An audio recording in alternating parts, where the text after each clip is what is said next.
A question you have probably been afraid to ask out loud. Whether self-love is a trap of the ego or the beginning of freedom. A king brought a version of that question to the Buddha 2,500 years ago, and his answer opens this video. By the end, 3 things will be yours. The Buddha's actual answer to the question. A practice you can begin tonight, in the chair you are sitting in. And a different way of speaking to yourself, more like a friend than a foreman. The people around you will notice the third one before you do. The people you love are in good hands. Yours. The friend on the phone, the parent, the colleague, each met someone careful and kind. The one who has not met that person yet today is you. Loving yourself is not selfish. It is the ground from which not harming anyone else becomes possible. Without that ground, kindness becomes a slow leak. 12 teachings ahead. 2 acrobats on a bamboo pole. 8 winds blowing through every life. A line from the Dhammapada that may sound exactly like a friend. Wherever in the world you are listening from, it is good to be here together.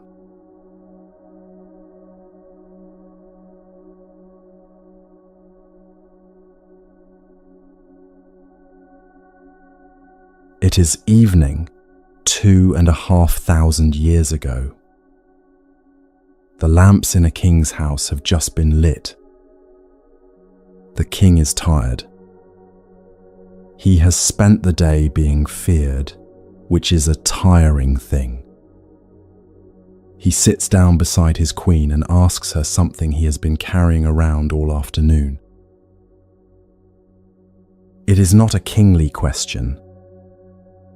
Kings are not supposed to need this kind of reassurance. Pasanadi has been carrying it anyway, the way tired people carry quiet questions all day, the way you have been carrying yours. Is there anyone in the world, he asks her, dearer to you than yourself? The king is hoping for the answer that will let him sleep. Of course, you, my king. The reassurance kings have always wanted from queens. Malika takes her time. The courtyard goes quiet around them. She looks at her king. And then she answers, simply, no.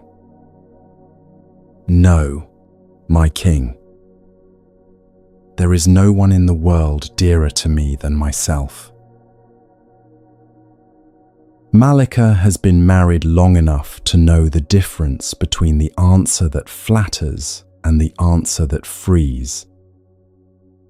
She chooses the one that frees.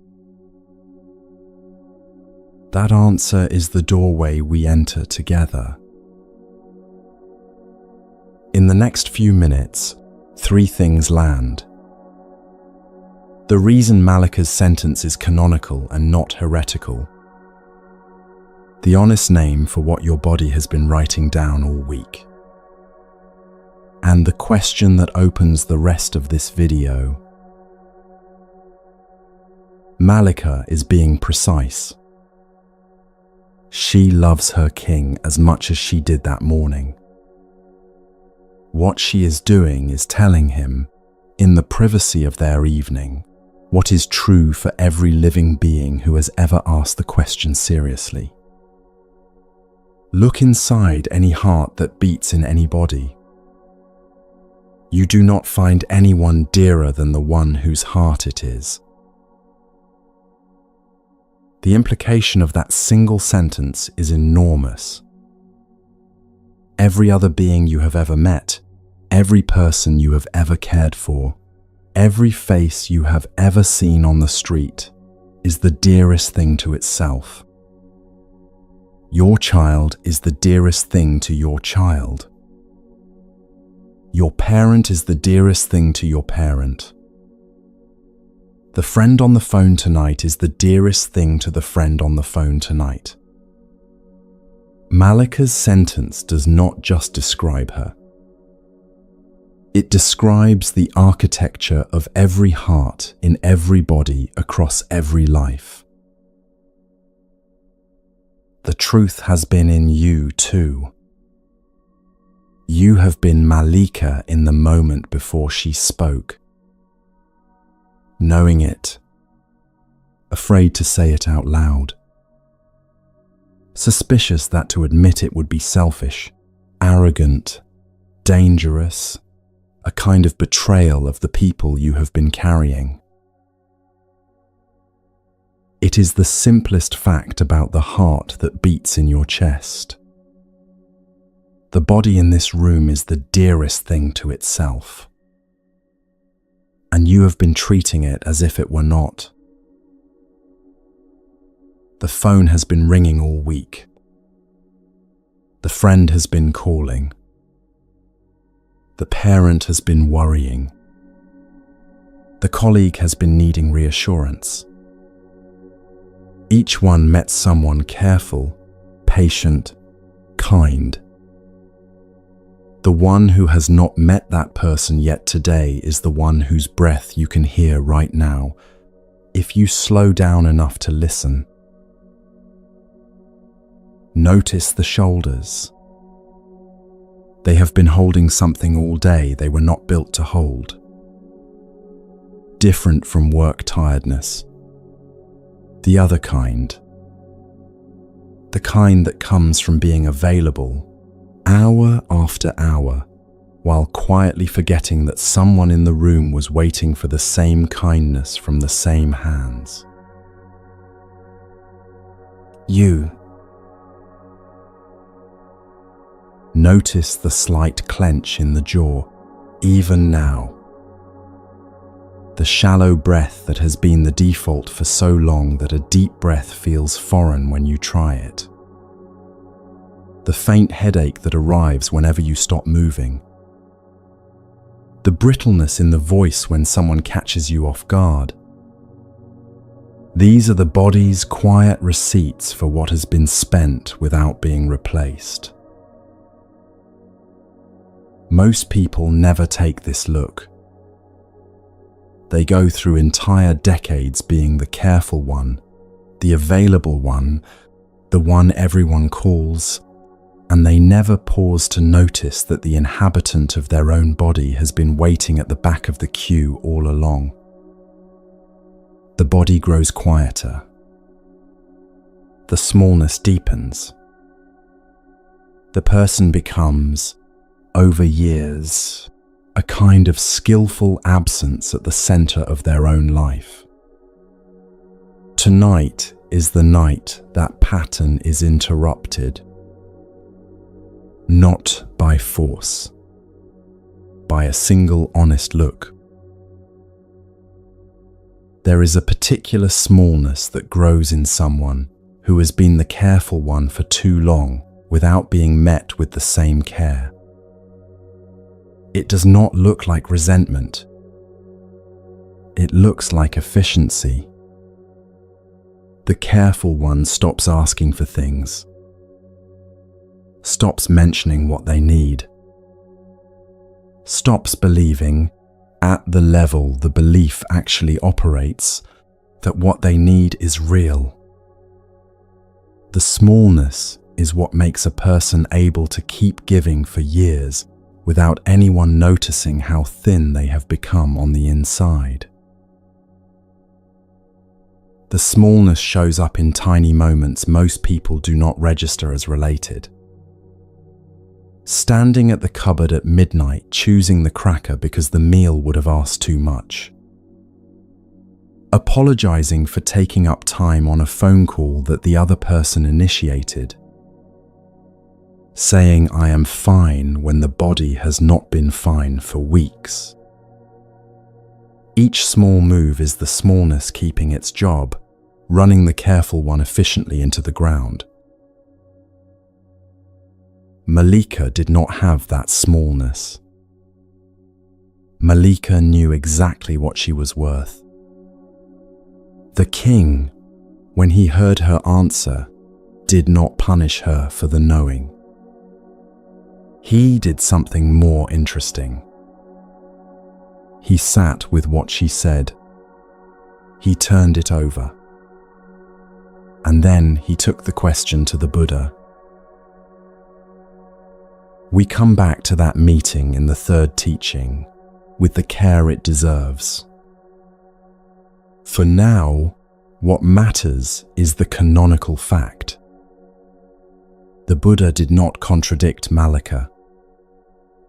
He confirmed her, which means the question your body has been writing down for months is allowed. The question is canonical. The Buddha himself answered it. Your body has been waiting for someone to say so. He did more than confirm her. He used her sentence to teach a king something the king had been afraid was true. The teaching is recorded in the Sutta Nikaya in fewer than 30 words. Those 30 words are the doorway into every practice in this video. They are also the answer your body has been quietly listening for. There is a small, secret belief that has been operating in you while no one was looking. The belief is something like this. You are the one who shows up. That is who you are. That is what you do. That is the structure of your life, and there is no point asking it to be otherwise. If anyone said this belief to you out loud, you would push back. You would say, of course I take care of myself. Of course I rest. Of course I matter. And you would mean it. The body, which has been keeping the actual record, would have a slightly different report. Here is what changes the moment that record is allowed to be read. The shoulders set down a degree. The breath finds a slightly longer line. A small, almost private permission begins to operate underneath everything else. Permission to be tired. Permission to need something. Permission to take up the room you have been quietly trying not to take up. The change is not loud. It does not show up in any photograph. It shows up in the body of someone who has finally stopped pretending they were not in the room. This is the first teaching. The first honest look. A noticing, nothing more. The looking itself is the door the next 11 teachings walk through. What begins now is not the practices. The practices arrive in a few minutes. What begins now is letting the room around you contain a person you have been moving around as though they were furniture. There is a particular kind of silence that opens in a person when they finally let themselves be seen by themselves. It is not dramatic. It is not heroic. It is the silence of a room that has been crowded for years, finally containing the person who lives in it. That admission is the precondition for everything that follows. Without it, the next 11 teachings will land on you as instructions. One more thing to do. One more demand on the hours of an already full life. With it, the teachings will land in the place they were always meant to land, which is the very voice in your head that has been narrating this all along. The voice that decides, in any given moment, whether you matter. The voice you have been listening to all day.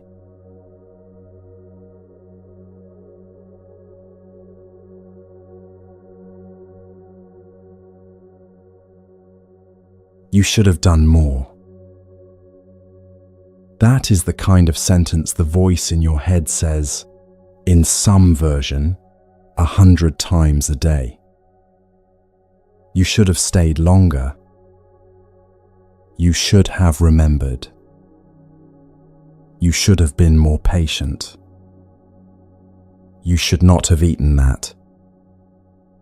You should be over this by now. The voice does not raise itself. It says the thing at the volume of a thought, and you absorb it at the speed of a breath. This teaching gives you 3 things before it ends. The reason the voice in your head sounds the way it does. The exact mechanism by which it gets retrained. And the small daily move that begins the retraining tonight. Most people try to fight this voice. They argue with it, refute it, tell it to shut up. The fighting makes the voice stronger. Tonight, we begin somewhere else. If anyone else spoke to you the way that voice does, you would have stopped taking their calls long ago. If a friend addressed their own thinking out loud to you the way you address yours silently to yourself, you would gently say, "Please, be a little kinder to yourself." You would mean it. When the voice is your own, directed at you, heard only by you, something strange happens. It does not register as cruelty. It registers as honesty. It registers as the truth. And you accept 100 times a day a treatment from yourself you would refuse from anyone else in the world. The voice runs the inside of your week. It narrates the morning before the day has begun. It commentates on every conversation while you are still in it. It replays whatever did not go well at 3 in the afternoon and again at 9 at night. It is the loudest thing in your inner life, and it is also the thing you have been most willing to believe without question. Here is the first thing this teaching delivers. The voice is not the truth. The voice is a habit. The Dhammapada, 2,500 years ago, opened with this very point. Mind precedes all states. Mind is their chief. They are mind-made. The verse is not abstract. The voice you have been speaking to yourself in is the voice that produces the next moment of your inner life. Not the next year, the next breath, the next thought, the next twitch of feeling in the chest. If the voice has been hard, the next moment will be hard. If the voice has been kind, the next moment will be a little easier.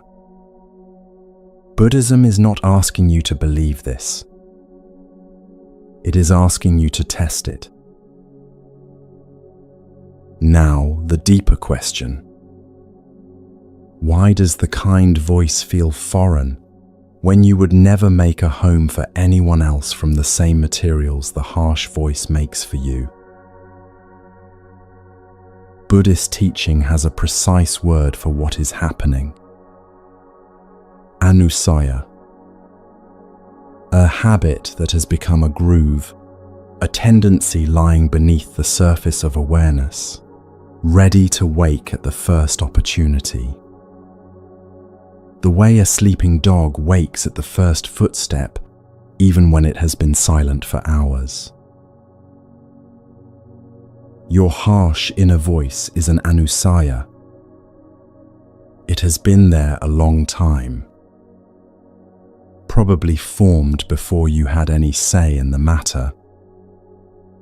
A child who is repeatedly criticized builds a small inner critic to do the work in advance, so the world cannot catch them off guard. A teenager who learned that being seen meant being judged builds a voice that preempts the judgment by saying it first. A grown person who has spent years caring for everyone else builds a voice that does not even let the question of self-care into the room without first labeling it indulgent. The voice was useful once. It was protection. It said the harsh thing first, so that nothing the world said could land any harder. That is worth pausing on. The cruelty of your inner voice is the residue of an old protection. Someone in you, at some age, trying to keep you safe. The protection is no longer protection. It is now the wound itself. The voice has long since stopped saving you from anything in the world and started doing the work the world used to do. It does not know that. It is still on the job. It is the most loyal employee you have ever had. Showing up first thing in the morning, staying late, never asking for a raise, still calling you names from the 8th grade. Here is the second thing this teaching delivers. The mechanism by which the voice is retrained. Forcing the voice to be quiet only sends it underground, where it gets sneakier and more chronic. The voice has to be relieved of its post. Slowly, by being given less and less work to do. By a different voice gradually moving in, the way a new tenant moves into a house while the old tenant is still finding their boxes. The new voice is quieter than the old one. It does not announce itself. It does not argue with the old voice. It just begins to operate alongside it, a little more steadily, a little more often, a little more like a friend. Here is the third thing this teaching delivers. The small daily move that begins the retraining tonight. You will notice it happening in very small moments. A friend cancels plans, and the old voice starts to say something about how you must have done something wrong, and a slightly newer voice in the same head says, "They are tired. They will be in touch." You make a small mistake at work, and the old voice begins its familiar speech about your character, and a quieter voice says, "That was a mistake, not a verdict." You eat something you wish you had not, and the old voice begins its lecture, and the new voice says, you were tired and you wanted comfort, and that is what humans do. Each time the new voice answers, it gets stronger. Each time it answers without arguing, the household begins to belong a little more to it. Most people never realize how much of their inner life is being shaped by a voice that has been on autopilot for decades. The voice is not loud, which is part of why it has gone unchallenged. The voice has been the soundtrack of every quiet moment of your life. When you finally notice it, something shifts that nothing else can shift. You realize the voice has been one possibility, not a fact. Possibility is editable. Fact is not. The old teachers had a phrase for this kind of training. They called the harsh voice the mind one inherits. They called the new voice the mind one trains. Inheritance is what was given to you without your consent. Training is what you give yourself, on purpose, over years. Both are real. Only one is up to you. Most people live their entire lives inside the inheritance. They never notice that the voice was given to them by people who themselves were given a similar voice, back through generations of people who were treated by the same kind of voice and never got to choose otherwise. Tonight you choose. Not by force. By beginning to feed a slightly different voice the kind of attention the harsh one has been getting for free. Here is what changes the first night you let a different sentence land where the old one usually does. The chest opens a small, almost imperceptible degree. The shoulders drop. The breath finds a slightly longer line. The body recognizes that the voice it shares the room with has, for a moment, stopped being its enemy. The recognition is small. The recognition is also the beginning of an entire different inner climate. So when the voice says, as it has probably already said while you have been listening to this, something like, I should be better at this by now, notice it. Do not argue. Do not agree. Just say, internally, the smallest possible response. Yes, I hear you. Let me think about that later. Then return to your breath. The voice will say something else in a moment. Notice that one too. Continue the practice. The voice does not get the fight it was expecting. It does not get the agreement it was hoping for. What it gets, for the first time in a long time, is a calm acknowledgement from someone who is not joining its drama. Over weeks, the voice quietens. The forest creature begins to doze near the fire instead of pacing the perimeter. What gets retrained over months is not just the voice. What gets retrained is your sense of whether you are someone worth being kind to. The voice has been the one telling you no. A new voice begins, very quietly, to tell you yes. The yes is what the next teaching is built on. It is the yes that lay underneath Malika's answer to her king.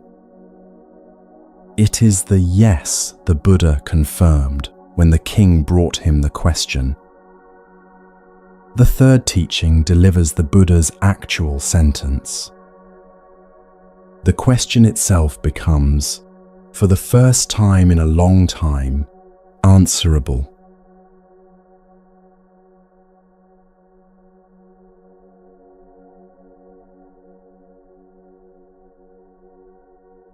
It is morning, 2,500 years ago. An old man is walking slowly toward where the Buddha is staying. His name is Nakulapita.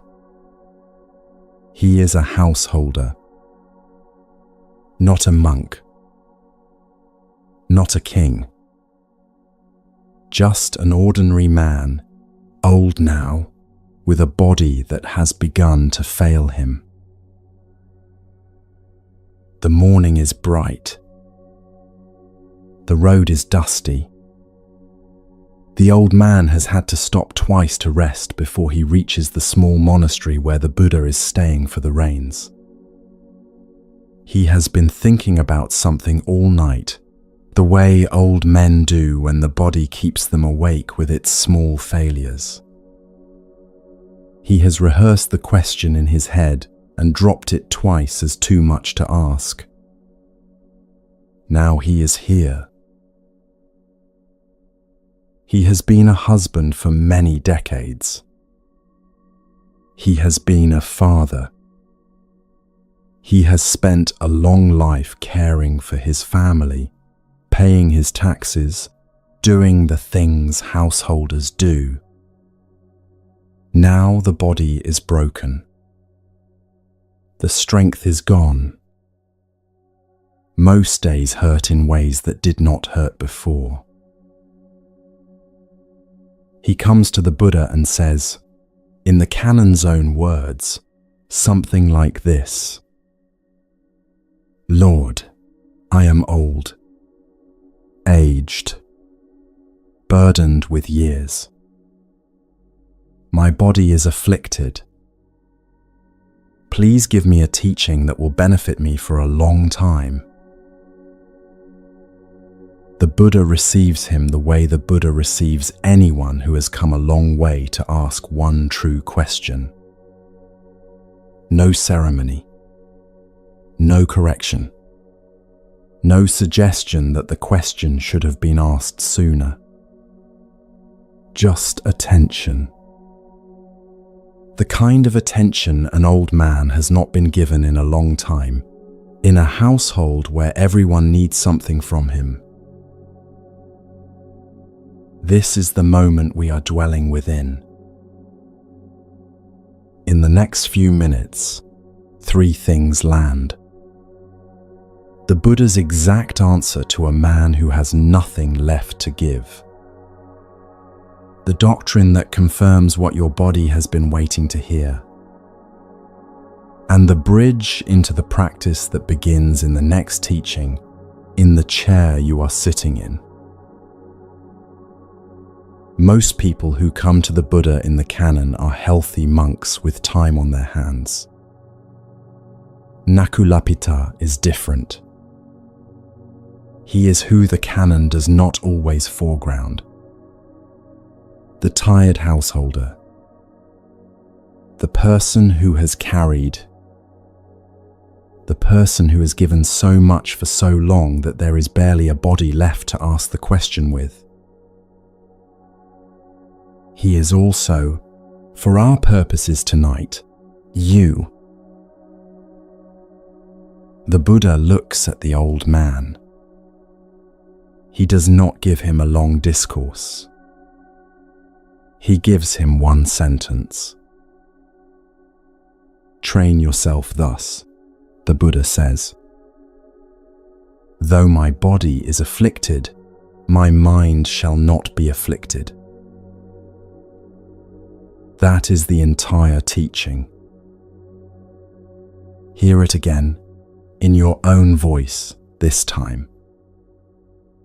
Though my body is afflicted, my mind shall not be afflicted. The Buddha is not telling Nakulapita his body will heal. Bodies do not heal indefinitely. Bodies wear down. What the Buddha is offering is something different. A separation of two things that have been entangled. The body that is afflicted and the mind that does not have to be. Later, the Buddha's chief disciple Sariputta walked Nakulapita home. The old man asked him to unpack the teaching. What did the Buddha mean? Sariputta explained, in his careful way.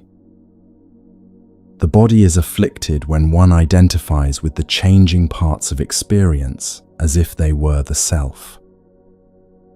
The mind is not afflicted when one notices the changing parts and does not collapse into them. Translate that into the language your body knows. The body has been tired all week. That tiredness is real. The mind has been collapsing into the tiredness, believing the tiredness was the self, believing the carrying was who you are. The Buddha's teaching is that the carrying is not the self. The mind that watches the carrying is the self. And that mind can be trained, over time, not to collapse. The teaching is also a precise reframing of what self-care actually is. Most people imagine self-care as a list of soft activities. A bath, a walk, a nap. Those things are real and useful. The Buddha is offering something underneath them. Self-care is the ongoing, daily, mostly invisible work of training the mind not to identify with every signal the body sends about how the day is going. The bath is fine. The walk is fine. The deeper care is the inner climate that meets the bath and the walk, and also meets the morning when there is no time for either. Most people never make this separation. The body is afflicted, and the mind goes down with it. The afternoon ache becomes proof that the day is ruined. The week of poor sleep becomes proof that the year is unsalvageable. The chronic stiffness in the lower back becomes proof that the inhabitant of the body is failing at being a person. Each time the body has a bad hour, the mind ratifies the bad hour as a verdict on the whole life. The Buddha is showing Nakulapita and showing you tonight that the ratification is the part that can be untrained. Here is what this delivers for the question your body has been carrying all video. Self-love, in the Buddhist canon, is not a feeling you have to manufacture. It is the practice of caring for the mind that survives the body's exhaustion. The mind that has been listening, registering, keeping records, while the body did the work. That mind is the thing the Buddha said you must train yourself to protect. The teaching is precise. The body will be afflicted. Bodies are. The world will keep asking. What the world cannot reach, if you train yourself, is the inner climate you are growing in the room with you. You are Nakulapita tonight, in the way that matters. Your body has been afflicted in a more modern way than his was, afflicted by being available to everyone for too long without enough being given back. The Buddha's instruction to him is also his instruction to you. The mind shall not be afflicted, even when the body has been, even when the day has been, even when the year has been. Notice what the body does when that instruction lands. A small, almost imperceptible loosening. The shoulders set down a degree. The breath finds a slightly longer line. The recognition that the work of self-care is not about fixing the body's weariness. It is about keeping the mind kind while the body recovers in its own slow way. Here is what the practice looks like in a single, ordinary day. The body wakes up tired. The mind has a choice. The mind can collapse into the tiredness and decide the day is already over. Or the mind can notice the tiredness, name it as the body's report, and stay with the listener inside the body who is hearing the report. The body is still tired in either case. The day is different in the two cases. Multiplied across thousands of small choices, over months, the difference between those two minds is the difference between two entire lives. So what does the training look like? The Buddha gave Nakulapita the principle. Train yourself. The training itself is what the next teaching delivers. 4 short phrases the old teachers in the Theravada lineage have offered for 2,500 years to anyone who showed up tired, who did not know where to begin. The phrases turn the principle into a practice you can begin tonight, in the chair you are sitting in, with the body that has carried you here. There is also a quieter thing the Nakulapita story offers. A kind of permission. The Buddha did not scold the old man for asking. He did not tell him he should have come earlier. He did not tell him the question was selfish. The Buddha received an old householder's tired honesty and gave him a sentence that fit on a single breath. If the Buddha received Nakulapita in that way, he is also receiving you in that way. The question is not too late.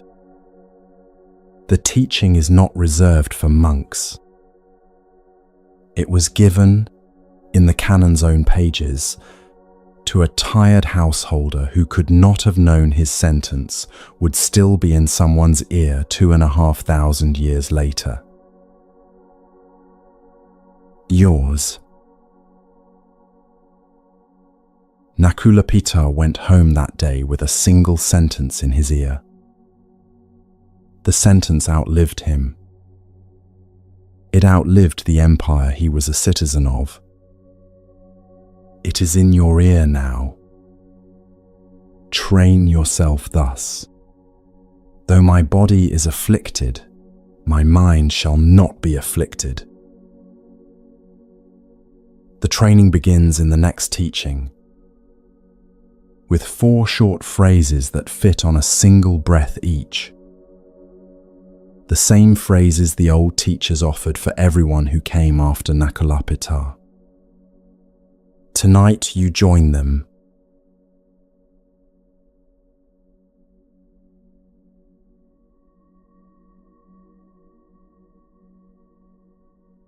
Find your hand.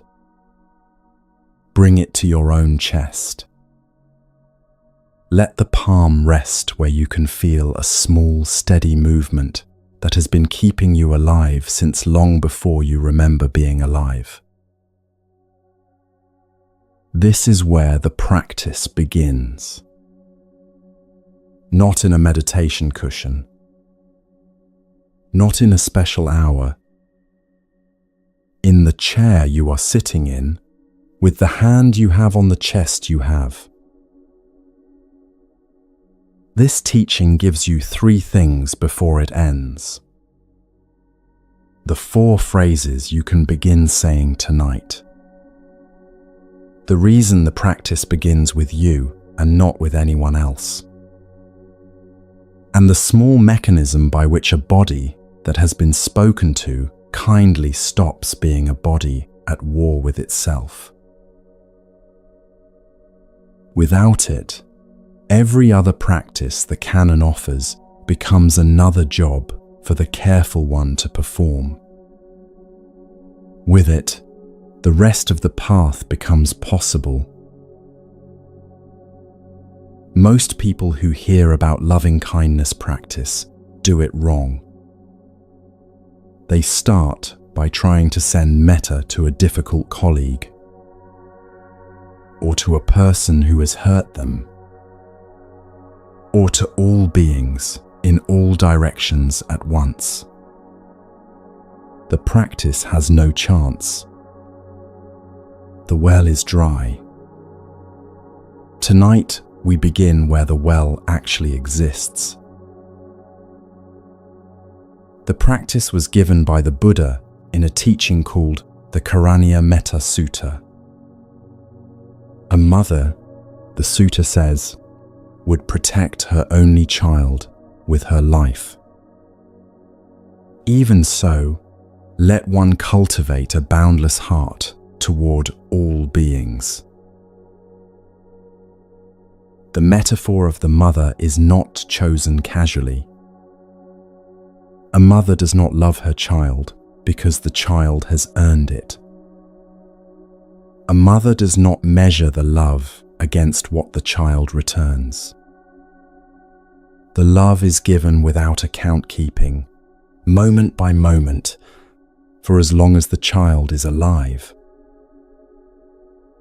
The sutta is offering the same quality of regard, turned in every direction, beginning with the one direction most people never think to turn it: inward. Stop and notice what it means. The kind of regard a mother gives her only child, applied to the body in this room. No requirement, no measurement, no conditions. Most people have not been looked at this way by anyone in years. Many have not been looked at this way ever. Tonight, for the duration of 4 phrases, they are. The old commentaries, particularly Buddhaghosa's instructions in the Visuddhimagga, made this explicit. The practice begins with the one body doing the practicing. Yours. The reason is mechanical. You cannot send out a wish you are not generating. If the body that produces the wish has not received the wish first, the wish has nowhere to come from. So the old teachers said, begin with yourself. Begin where the warmth actually exists. The quality of attention these phrases ask for is unusual, quieter than insistence.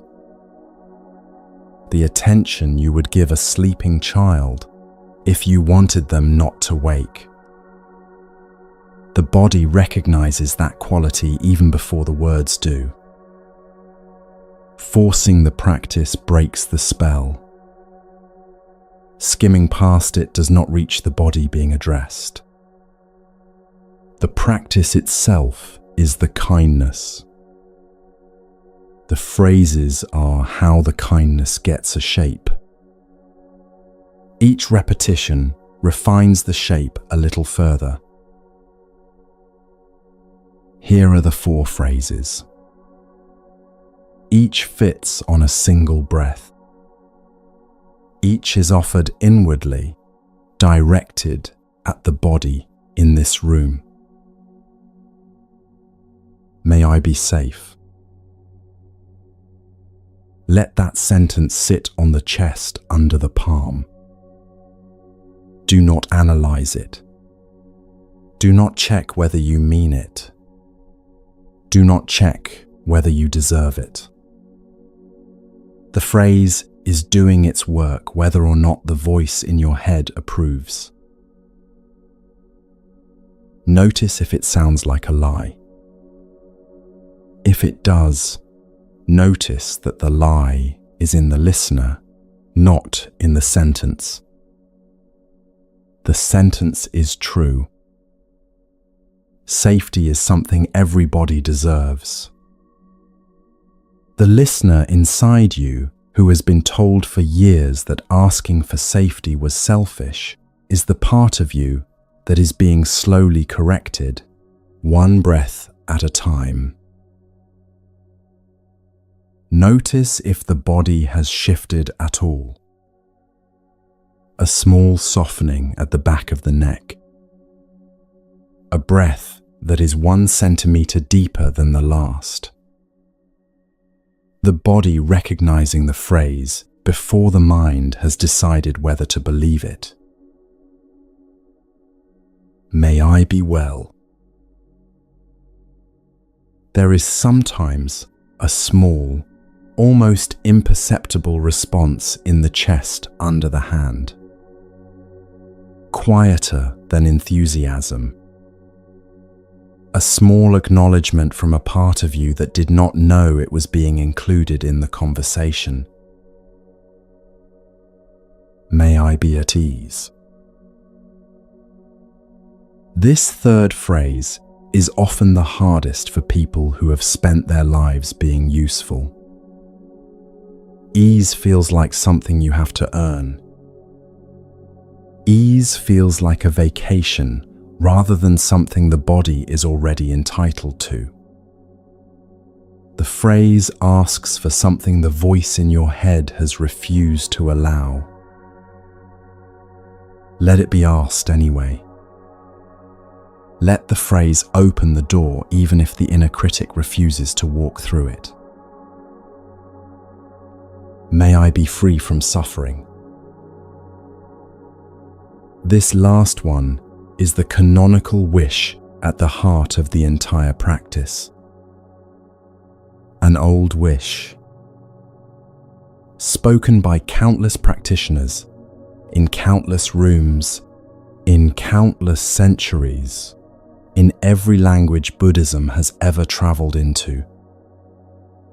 When you say it, you are joining a long line of human beings who decided, at some point in their lives, that the wish was for them too.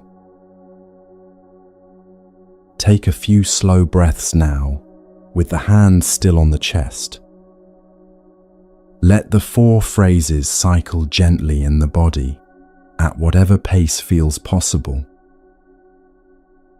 May I be safe. May I be well. May I be at ease. May I be free from suffering. If something rises in response, tightness, awkwardness, a small ache in the throat, a tear that you did not see coming that is part of the practice. The body has been waiting for these phrases. The body responds when it hears them, sometimes with relief, sometimes with grief, sometimes with a quiet bewilderment that anyone is finally talking to it kindly. There is something the canon notices about this practice that is worth carrying. The body that has been receiving harsh internal sentences for years has been bracing, in some quiet way, against its own inhabitant. The 4 phrases are the first signal in a long time that the inhabitant is on the body's side. The bracing, over weeks of practice, begins to release. What is left is a body that finally trusts the person living inside it. That trust is not a small thing. Most chronic tension in a long, tired body is a body waiting for someone in there to be kind.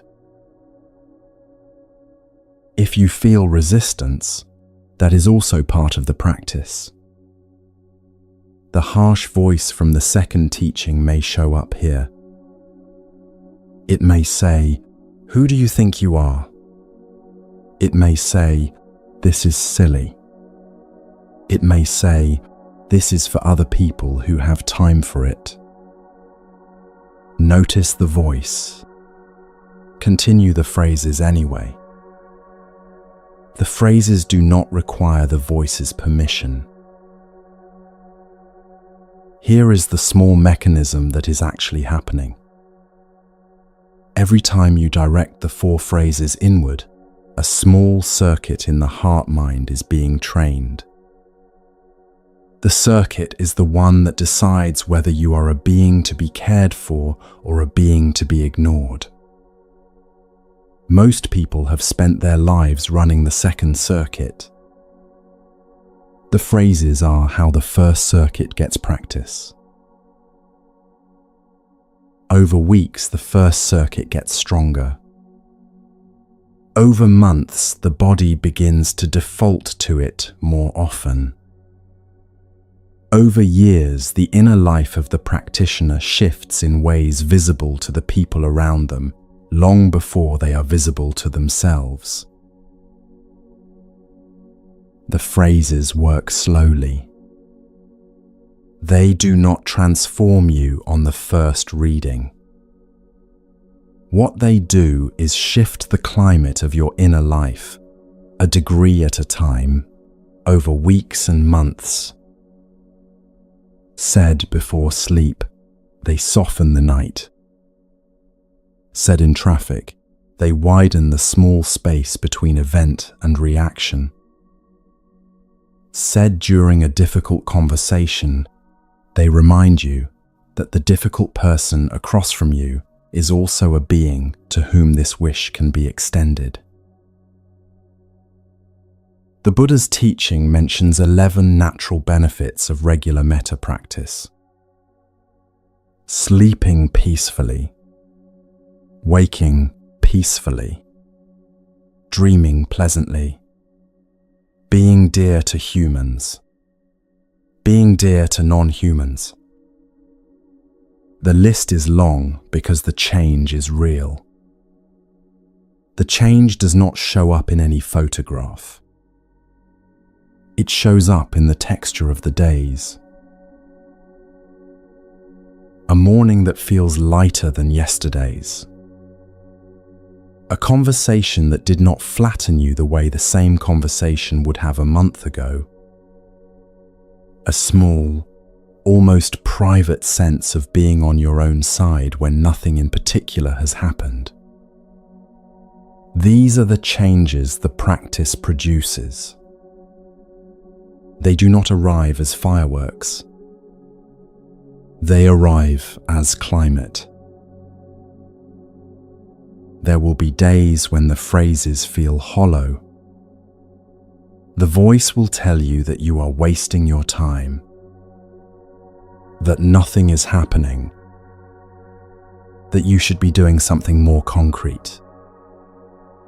The phrases are doing their work even on hollow days. In the same way, water keeps shaping a stone, whether or not the stone notices. Tonight, for now, all you are being asked to do is offer the 4 phrases once, with your own hand on your own chest, in your own room, as a small, private inauguration of the practice. May I be safe. May I be well. May I be at ease. May I be free from suffering. When the phrases settle, something is left behind. A slight softening, a small recognition, a body that has been spoken to kindly, possibly for the first time in a long time. The body knows what to do with that. The body has been waiting. The next teaching joins you there, inside the body itself, in the place where the day's tiredness has been quietly accumulating, with the precise practice the Buddha taught for meeting whatever rises there without flinching from it.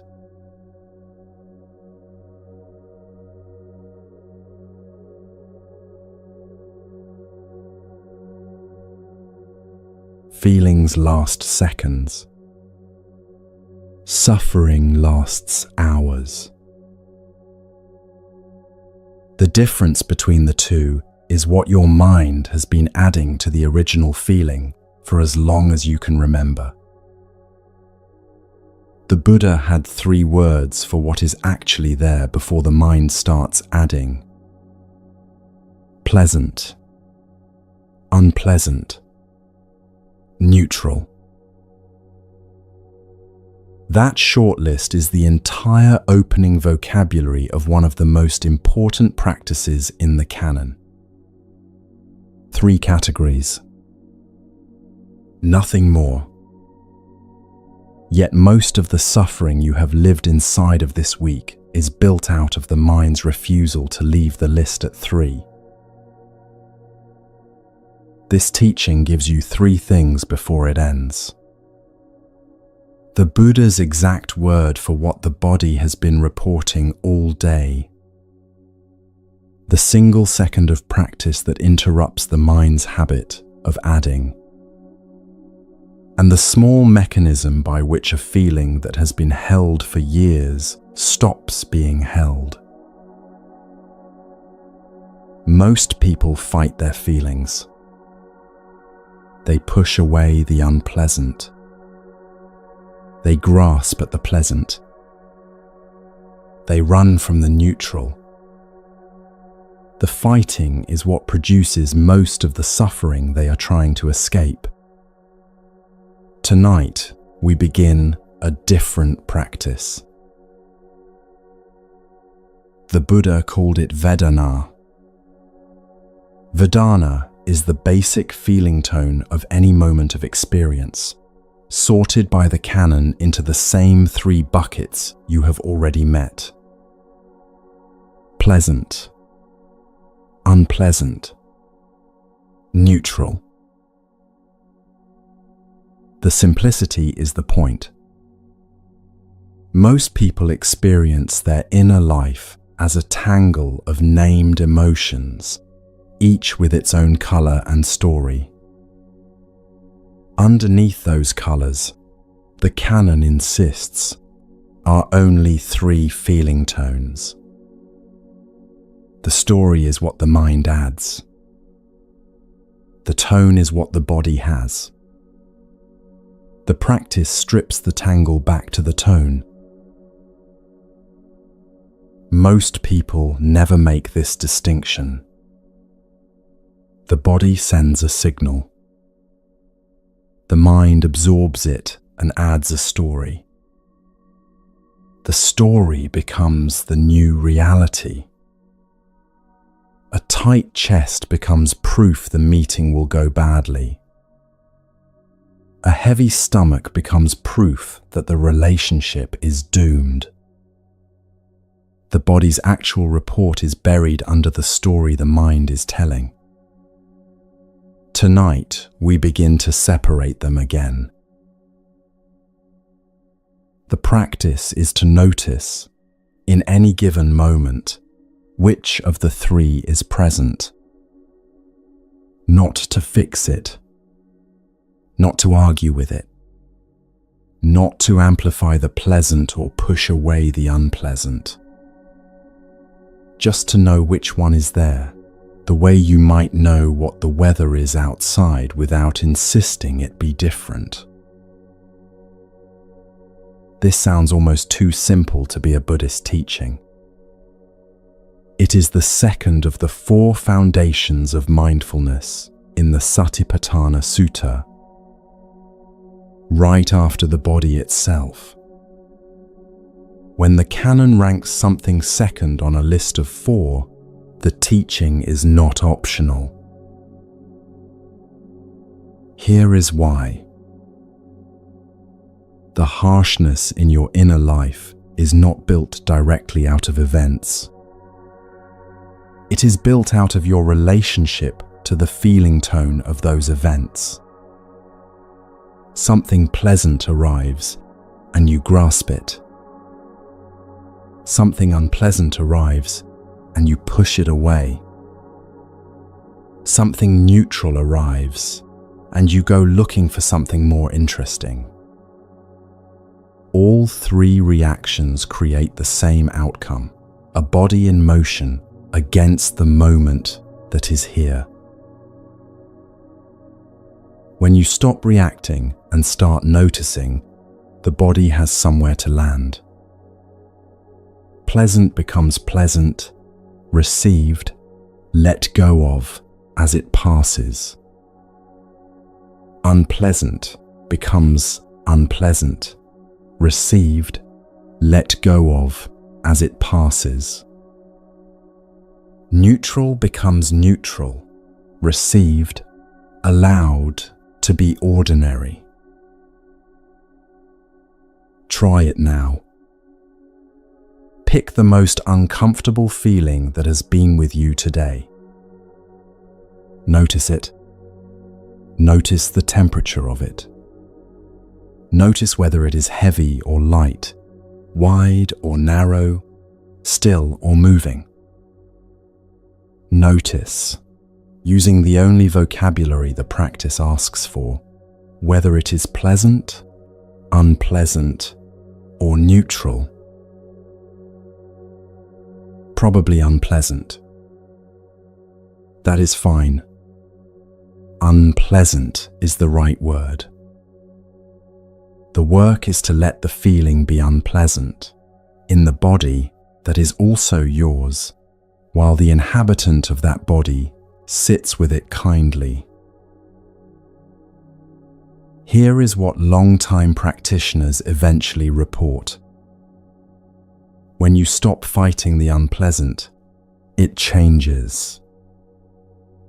The discomfort that has been held in place by your resistance to it is no longer being held there. It begins, on its own, to soften. Sometimes it dissolves.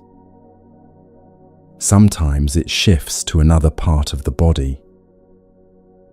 Sometimes it stays, with more space around it than it had before.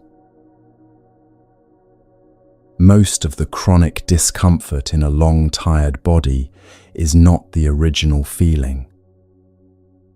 It is the years of resistance to the feeling. The original feeling lasted seconds. The resistance has been sustained for years. When the resistance softens, what disappears first is the layer that has been added. What is left is the original feeling, which the body knows how to process if it is allowed to. The resistance has been quiet. The body has been bracing, minute by minute, against signals it was not allowed to receive cleanly. A breath that did not get to finish. A grief that was not allowed to be grief. A small wave of overwhelm that was named lazy and pushed under. Each of those bracings stayed in the body. The accumulation is what people call burnout when they are looking for a word for it. This is what the Buddha was pointing at. The feeling itself is not the problem. Your relationship to the feeling is the problem. Once you change the relationship, the feeling becomes, at last, a guest in the house rather than a thief. Notice what this changes in a single ordinary moment. Frustration arrives mid-conversation. The old habit is to fight it or be carried away. The new practice is 1 second of noticing. Unpleasant is here. Unpleasant will pass. That single second, repeated dozens of times a day, rewires the way a week feels. The Vedana Sutta in the canon spends an entire collection of suttas on this distinction. Feeling tied to the small, reactive self is what produces suffering. The same feeling, noticed without that reaction, does not. The feeling itself is the same. The freedom is in the noticing. What the practice asks of you in the next few weeks is small. Several times a day, when you remember, notice what feeling tone is present. Pleasant, unpleasant, neutral. Do not interpret. Do not narrate. Do not move to fix or amplify. Just notice. The noticing itself is the practice. Over time, the body learns it is allowed to feel. Allowed to be tired without being scolded for the tiredness. Allowed to be sad without being asked to explain. Allowed to be neutral without being prodded into something more useful. This is the opposite of the message most of us inherited about feeling. The inherited message was that feelings were inconvenient. Things to manage, hide, or fix. The early Buddhist teaching is that the way out of suffering runs through the feeling, not around it. Going around the feeling is what most modern self-care actually does. A bath while the unpleasant feeling waits at the door of the bathroom. A walk while the anxiety walks alongside. A show while the sadness sits on the couch behind you. The bath is fine. The walk is fine. The show is fine. What actually changes the climate is meeting the feeling somewhere along the way at last, instead of avoiding it for yet another hour or two. Consider what this means for the kind of self-care that does not buy candles. When you are tired, notice the tiredness as unpleasant, and let it be unpleasant, without immediately reaching for the phone or the snack. The tiredness softens when allowed to be tiredness. When you are anxious, notice the anxiety as unpleasant, and let it be unpleasant, without believing the stories it tells about why it is here. The anxiety softens when allowed to be anxiety. When something pleasant arrives, notice it as pleasant and let it pass without grasping. There is a particular kind of relief that comes when the body discovers it is allowed to feel. Until it is given permission, the body is using a great deal of its quiet energy to suppress sensations it has been told are inconvenient. Suppression is not free. It costs the body in tightness, in fatigue, in the small physical signs of long-term carrying. When the suppression is allowed to relax, even for a few minutes, the energy that was being spent on holding the feeling down becomes available for living. Notice, as this space unfolds, what is happening in the body that is yours. The shoulders may have softened a little. The breath may be slightly longer than it was a few minutes ago. The chest may feel a degree less guarded, not because we have done anything to it, but because we have stopped doing things to it. The body responds to being noticed. The body has wanted to be noticed for a long time. Tonight is the first night, in many, that it is being noticed without being managed. When the noticing has settled, there will be one more guest worth meeting in this practice. The harshest guest of all. The voice in the head that does not respond to the same kindness the body does. The next teaching addresses that voice, with a different practice and a precise teaching from a teacher who knew the voice better than most.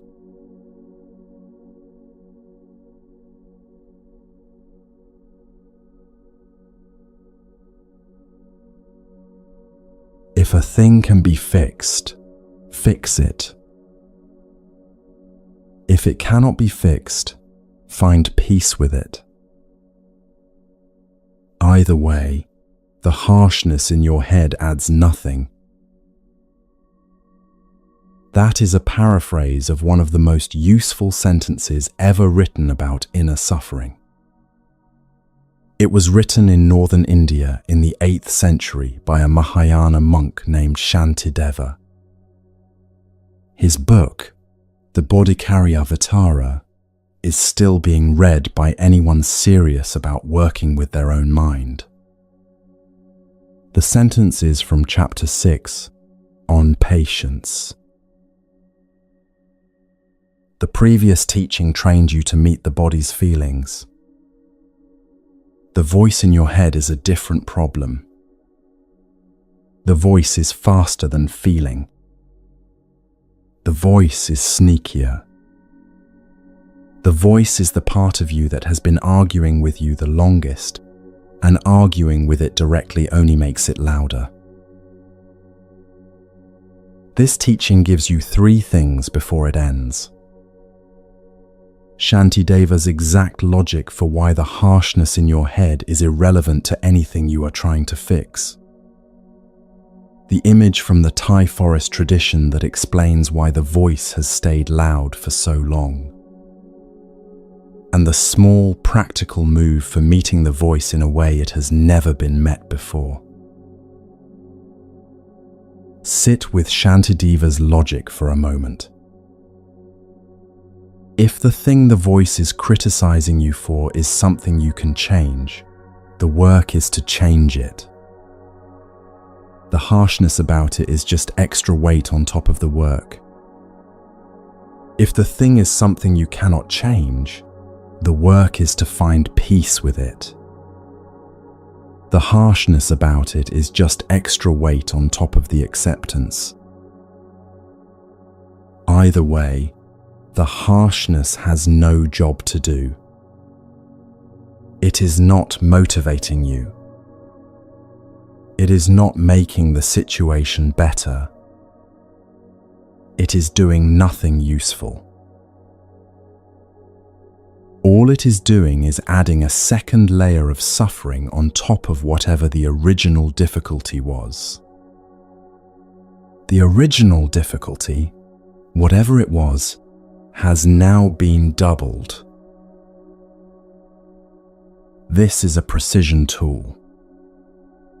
Whenever the voice begins one of its standard speeches, the question to ask is one of 2. Can this be fixed? If yes, the work is the fixing. If no, The work is the peace. Either way, the voice's contribution is not in the question.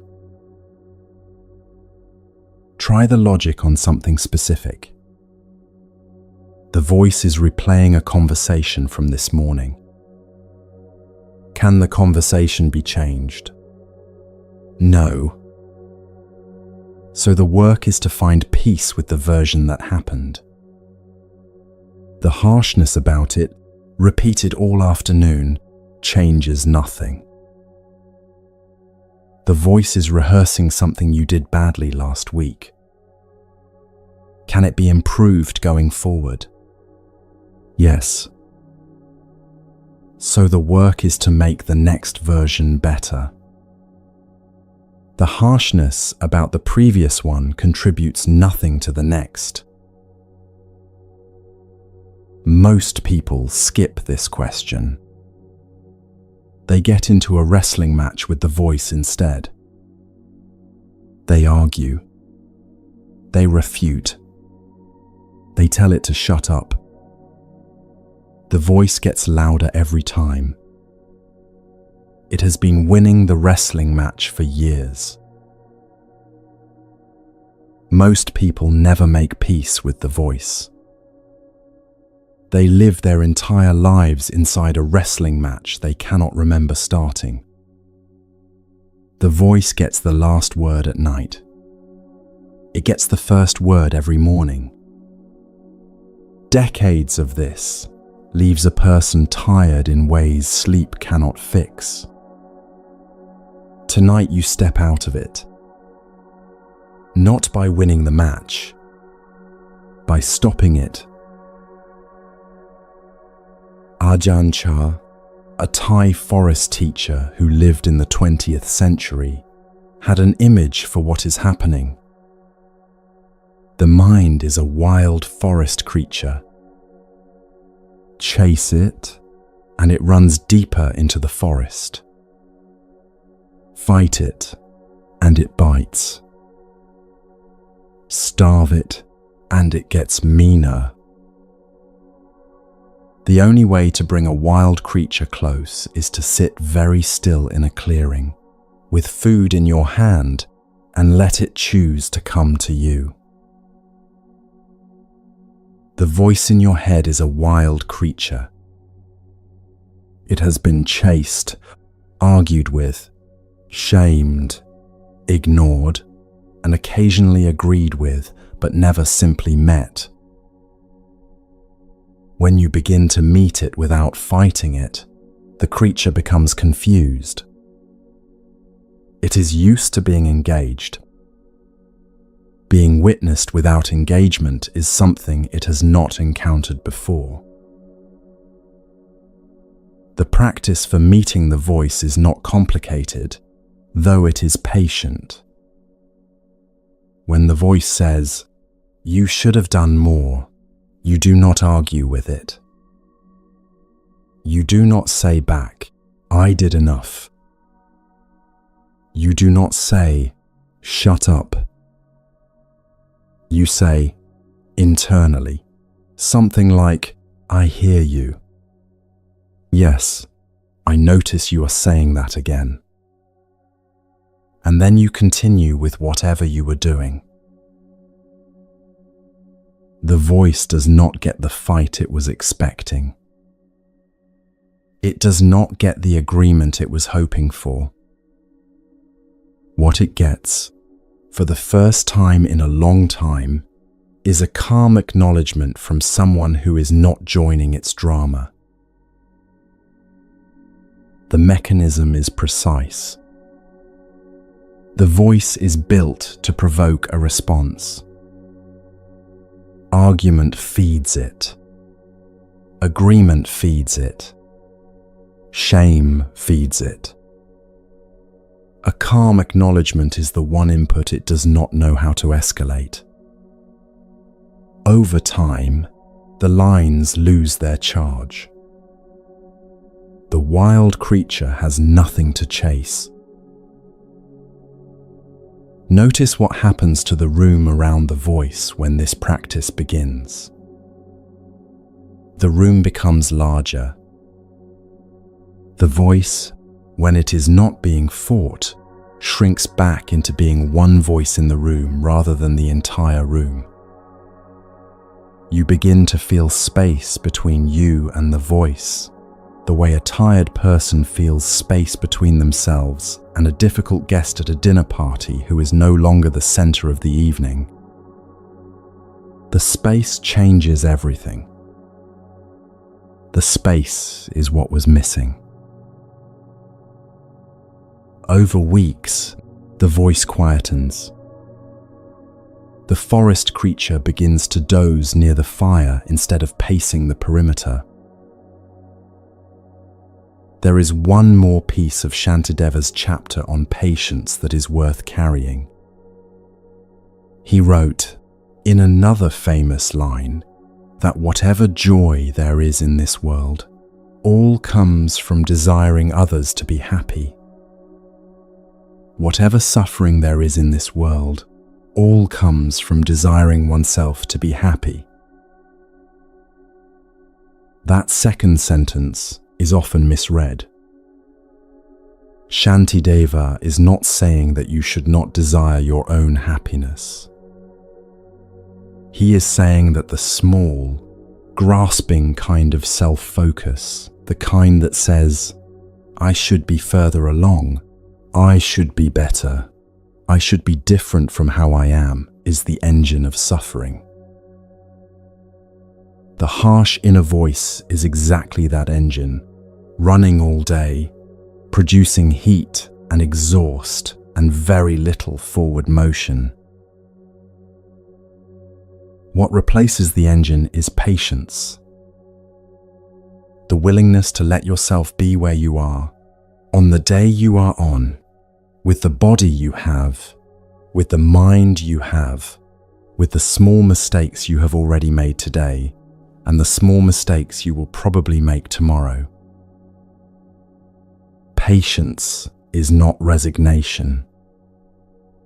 Patience is the steady seeing that you cannot improve from a position of self-attack, and that the work begins only when the attacking stops. Try this for these next few moments. When the voice arrives with its next sentence, notice it. Acknowledge it. Do not argue. Do not agree. Just say, internally, the smallest possible response, something like, yes, I hear you. Let me think about that later. Then return to your breath. Return to the hand still on the chest. Return to the 4 phrases if they are nearby. The voice will say something else in a moment. Notice that one too. Continue the practice. Over weeks, what you discover is that the voice was not as solid as you thought. It was a habit performing as a personality. When the habit is met without being fed, the personality begins to loosen. The dry voice that used to fill every silent moment finds it has less to say. The voice loses its monopoly. Other voices begin to be heard underneath it. The voice that knows what you need. The voice that is on your side. The harsh voice becomes one voice in a household that now has more than one inhabitant. If you have been at war with the voice for years, this teaching can feel like a peace treaty being offered after a war you did not realize had been pointless the whole time. Both sides put down their weapons. The voice slowly understands it has another option besides cruelty.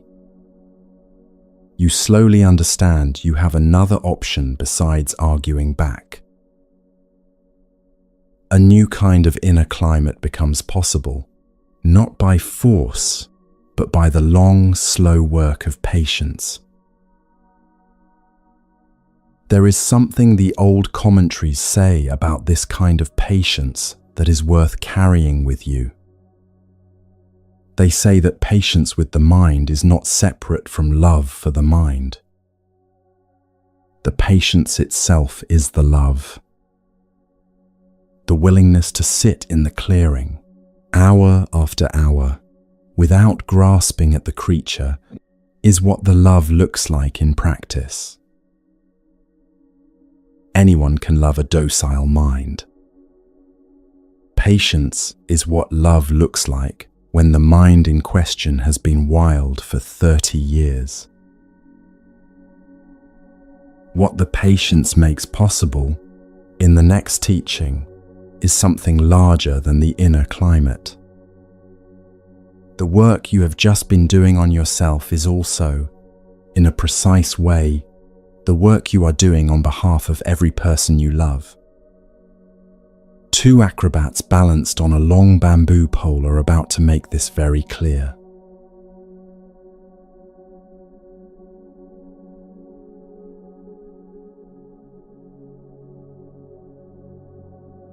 The question that has run underneath every teaching so far is whether caring for yourself takes anything away from the people you love.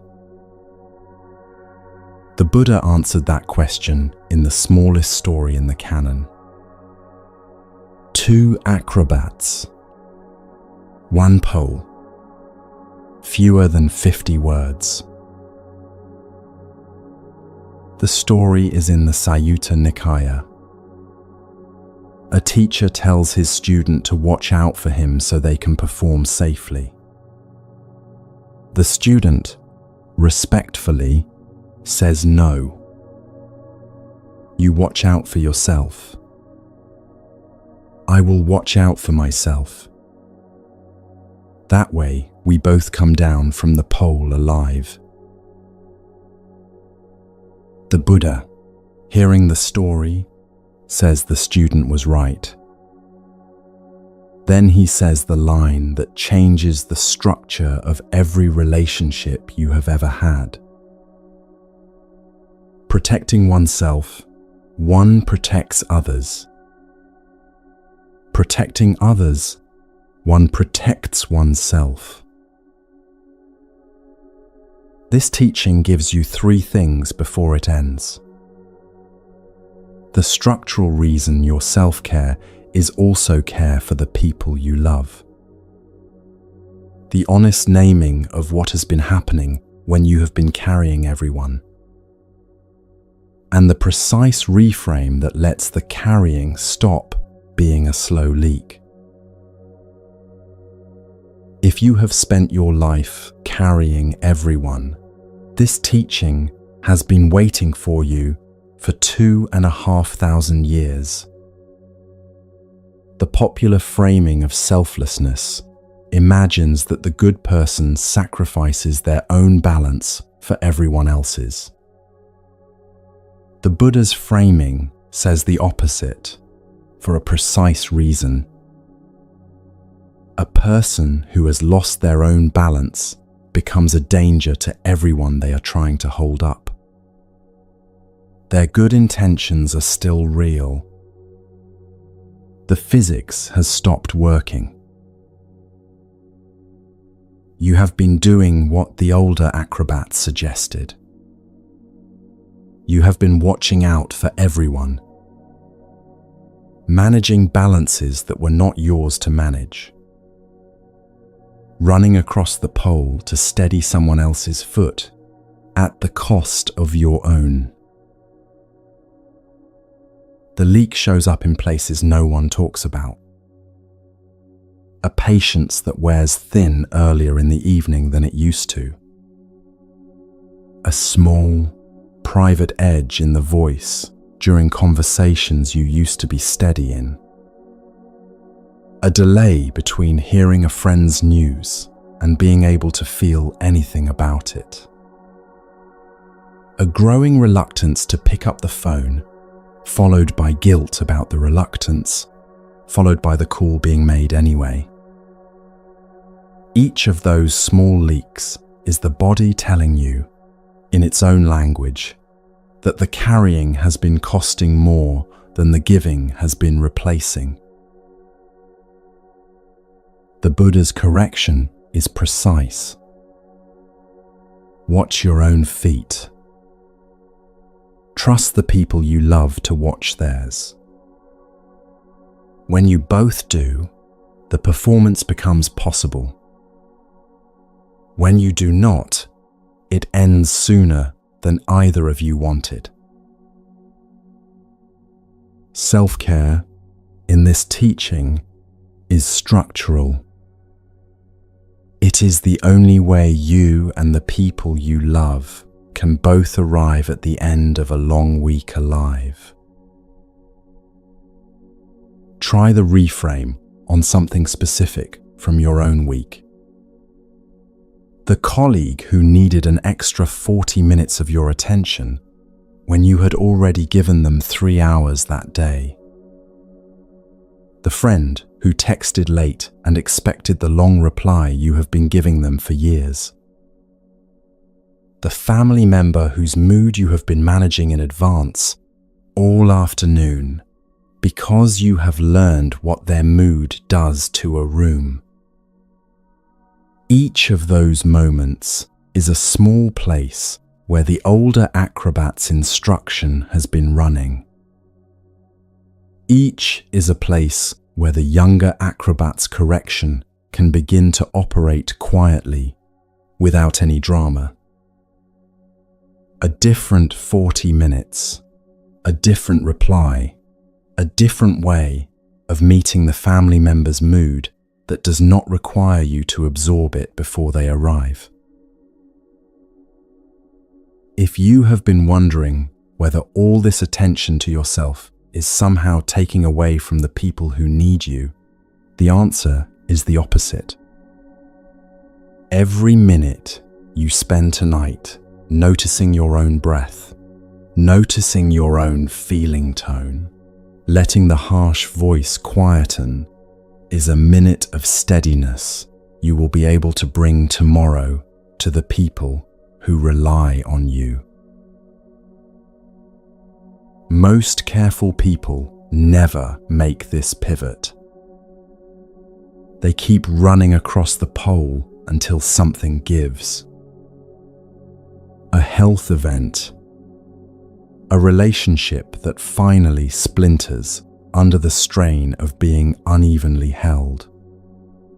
A burnout that arrives wearing the clothes of an ordinary tired week until one morning the body refuses to get out of bed. The Buddha gave the acrobats teaching for the people who would otherwise meet that morning. The teaching is preventive, not theoretical. Every minute of self-care you choose tonight is a minute the body does not have to take by force later on. This is the structural meaning of the 4 phrases you offered yourself earlier. May I be safe. May I be well. May I be at ease. May I be free from suffering. Each phrase is also a steadying of the pole. When you become safer, the people next to you become safer. When you become well, the people next to you can lean on something well. When you become at ease, the room around you becomes a little easier to be in. There is also a beautiful note in the early commentaries about this teaching. The 4 foundations of mindfulness, body, feelings, mind, and the elements of experience are like 4 guardians, one at each corner of the pole. When you attend to all 4 in yourself, you become someone whose presence steadies the pole for everyone. When you attend to none of them, you become a wobble that propagates. This is the answer to the question that has been just beneath the surface of this entire video. Self-care is not a luxury you have to earn after taking care of everyone else. Self-care is the foundation that makes everything else stable. You are not allowed to wait until everyone else is fine before tending to your own balance. Everyone else's stability depends on yours. In a way, the older acrobat in the story was about to forget until his student reminded him. Notice what this changes in the texture of every relationship. Tending to your own breath stops being an abandonment of the people you love. Taking the rest you need stops being a betrayal of the people who depend on you. Saying no to a request that would have unbalanced you becomes the same act as saying yes to the long-term well-being of the entire pole. This is also the moment to recognize something quietly, in the privacy of your own listening. The people you love are not as fragile as the older acrobat assumed. They have their own feet. They have their own balance, their own attention, their own capacity to manage what is theirs to manage. When you have been the one running across the pole, it is sometimes hard to believe this about the people you have been steadying. The teaching trusts them more than you have been allowed to trust them. Some of them have been quietly waiting for you to finally watch your own feet so that they could stop watching theirs through you. There is one more thing the canon adds in the next sentence after the parable. The Buddha says that one protects others through patience, harmlessness, loving kindness, and sympathy. Notice the order. Patience first. The patience you have been cultivating with your own inner voice in the previous teaching is also, from this angle, a gift to everyone you will speak to tomorrow. A patient inner climate produces a patient outer climate. Calm in your own house extends, in measurable degrees, into every house you walk into. The image of the two figures is worth keeping in the body for the rest of the video. When the next conversation arrives, the next request, the next person who needs something from you, imagine the pole beneath you both. Imagine your own balance as the work you are doing on their behalf. Imagine the small, wise voice of the younger acrobat saying, simply, watch your own feet. Trust me to watch mine. There is a quieter consequence of this teaching that becomes visible only over months. The people you love begin to relax around you in a way they have not in years. They sense, without being told, that you are no longer absorbing their moods on their behalf. They begin to do their own balancing. Some of them rise to the responsibility quickly. Some take a few weeks. A small number adjust slowly, with confusion about why the careful one has changed shape. All of them, over time, become slightly more themselves than they were when you were carrying them.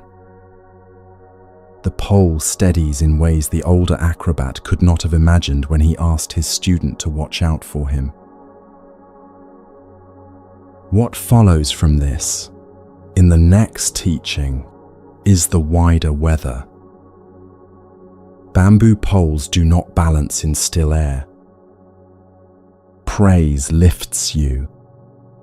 Blame knocks you sideways. Gain rises and falls. Loss arrives whether or not you were ready. The Buddha had a precise teaching for the 8 kinds of weather that pass through every life, and how to stay on the pole when they arrive. That teaching is the next door.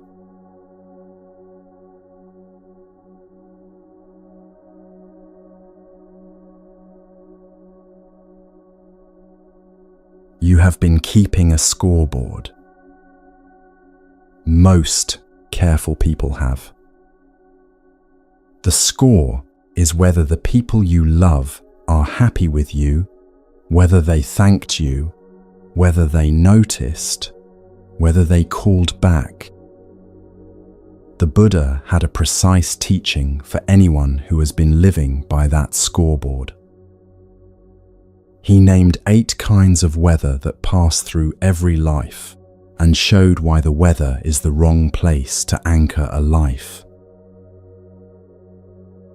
The score has been running in the background of every conversation you have had this week. A friend's tone of voice you replayed for an hour after the call. A small look in someone's face you have been interpreting since Tuesday. A delay in a reply that the careful mind built into a story about whether you have been forgotten. Each of those moments was an entry on the scoreboard. Each was a small judgment on whether you matter today. The teaching is in the Anguttara Nikaya, in a sutta called the Lokavipatti. 8 conditions pass through every life. Praise and blame. Gain and loss. Fame and disrepute. Pleasure and pain. 8 winds. All of them old. All of them outside your control. The wise see all 8 as impermanent. The unwise are exalted by the favourable 4 and crushed by the unfavourable 4. The wind itself is not the ground they are standing on. That is the entire teaching. The words that follow are for the person who has been mistaking the wind for the ground. This teaching gives you 3 things before it ends. The honest naming of the scoreboard you have been keeping. The reason the scoreboard guarantees your exhaustion. And the small daily move that lets the score stop being kept. For the careful one, the 8 winds are not abstract. A passing compliment in a meeting earlier this week, and a small, warm lift in the chest. A missed thank you, a small criticism, the sense that someone you helped is mildly displeased, and a small, tight drop in the chest. Your sense of yourself has been weather dependent for a long time. The weather has been the verdict on whether you matter. This is not a personality flaw. It is the simple consequence of having tied your sense of worth to other people's responses. If you have been the one carrying everyone, the responses are the only feedback you have been getting on whether the carrying is working. Did they thank you? Did they notice? Did they smile? Did they call back? The score has been the only thing telling you whether you are doing the work right. There is a particular shape that grows in a person who has been keeping this scoreboard for decades. A kind of permanent low-grade vigilance. The mind always half watching the next reaction in the room. The body always slightly ready to absorb whatever the verdict is going to be. The shape is so familiar to the careful one that it does not feel like vigilance anymore. It feels like personality. It feels like who you are. The Buddha's teaching is that it is not who you are. It is what the scoreboard has been doing to who you are. The 8 winds teaching is the way out of the scoreboard, not the way out of caring, which the Buddha was not interested in. The way out of needing the score. Here is the precise reason the scoreboard guarantees your exhaustion. The wind blows in 8 directions and has done so since before any human you know was born.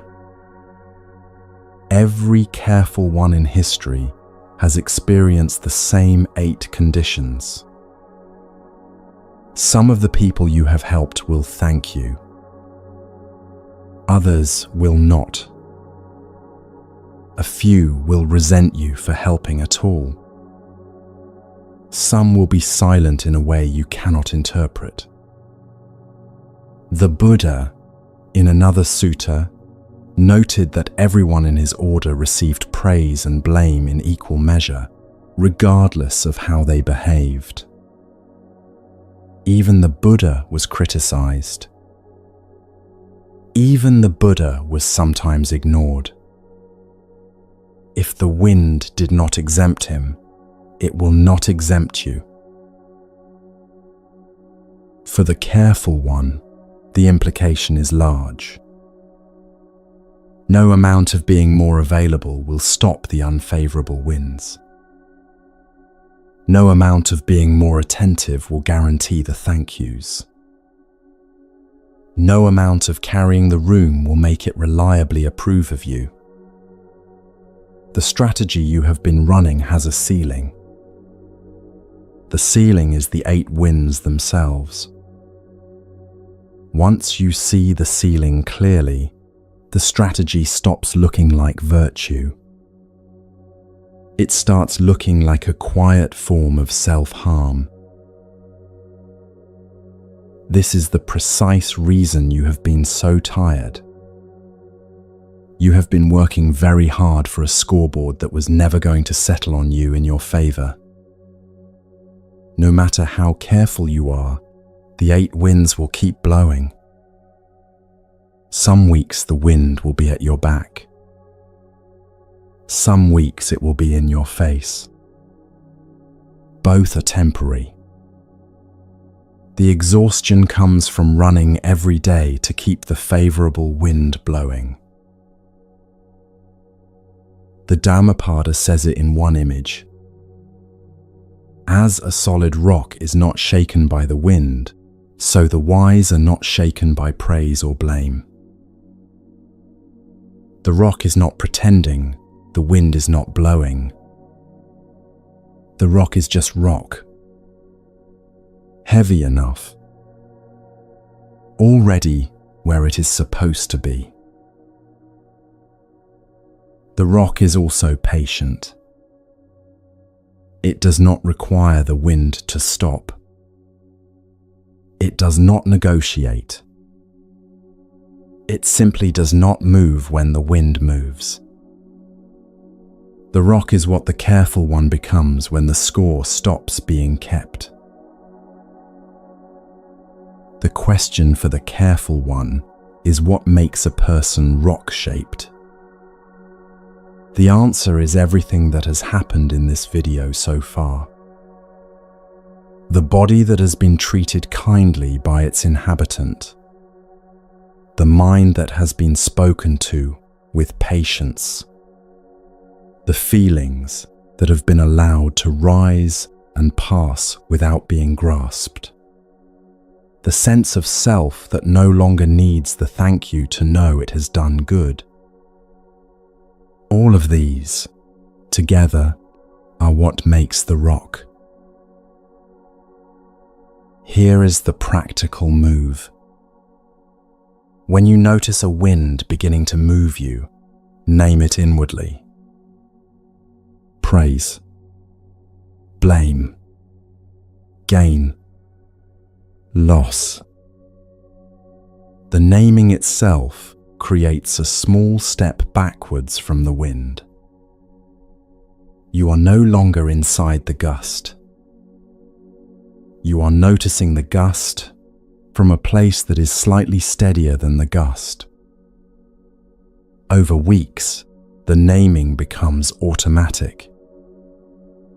The wind starts, the name appears, the body softens around the gust instead of bending under it. After a few weeks of naming the wind, something quieter shifts. The praise lands and you receive it without rehearsing it for an hour afterwards. The blame lands and you do not lose the rest of the day to it. The neutral hour is allowed to be a neutral hour with nothing added. The body learns there is a place to stand that is not the wind. The place is small at first, a few square inches of inner ground. Over months it widens. Over years it becomes the floor of your inner life. This teaching is also a quiet correction to the harsh inner voice from earlier. The voice has been keeping score for years. Its only metric for whether you are worth caring for has been other people's responses. When the 8 conditions come into view, the voice loses the only metric it had. The score no longer means what the voice thought it meant.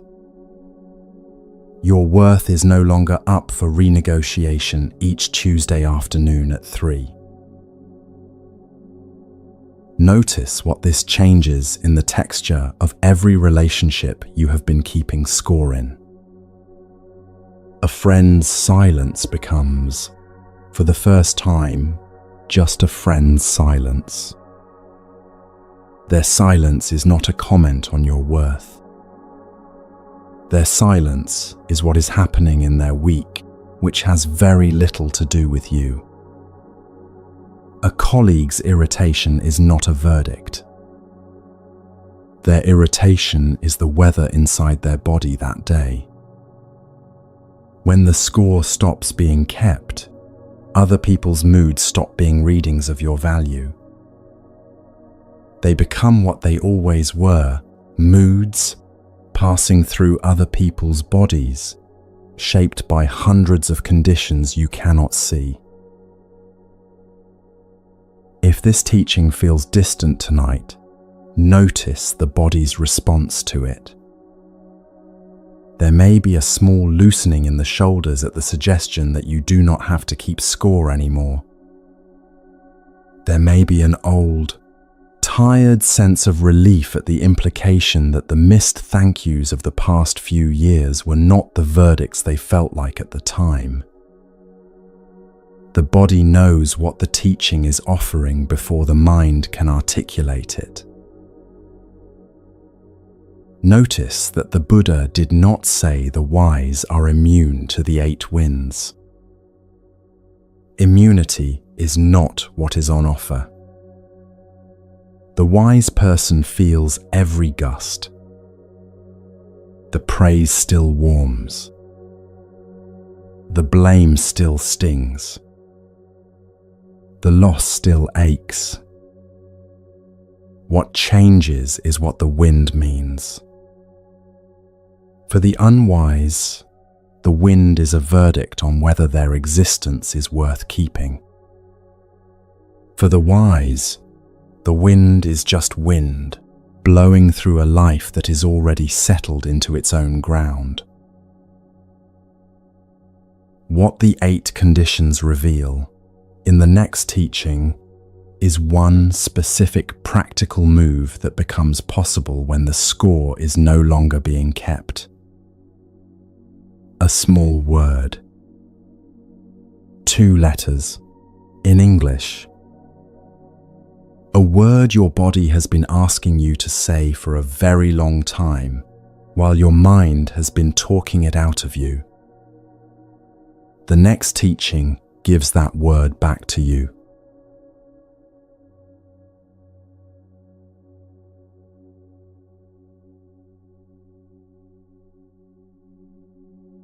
Yesterday, the word yes came out of your mouth before your body had finished the question.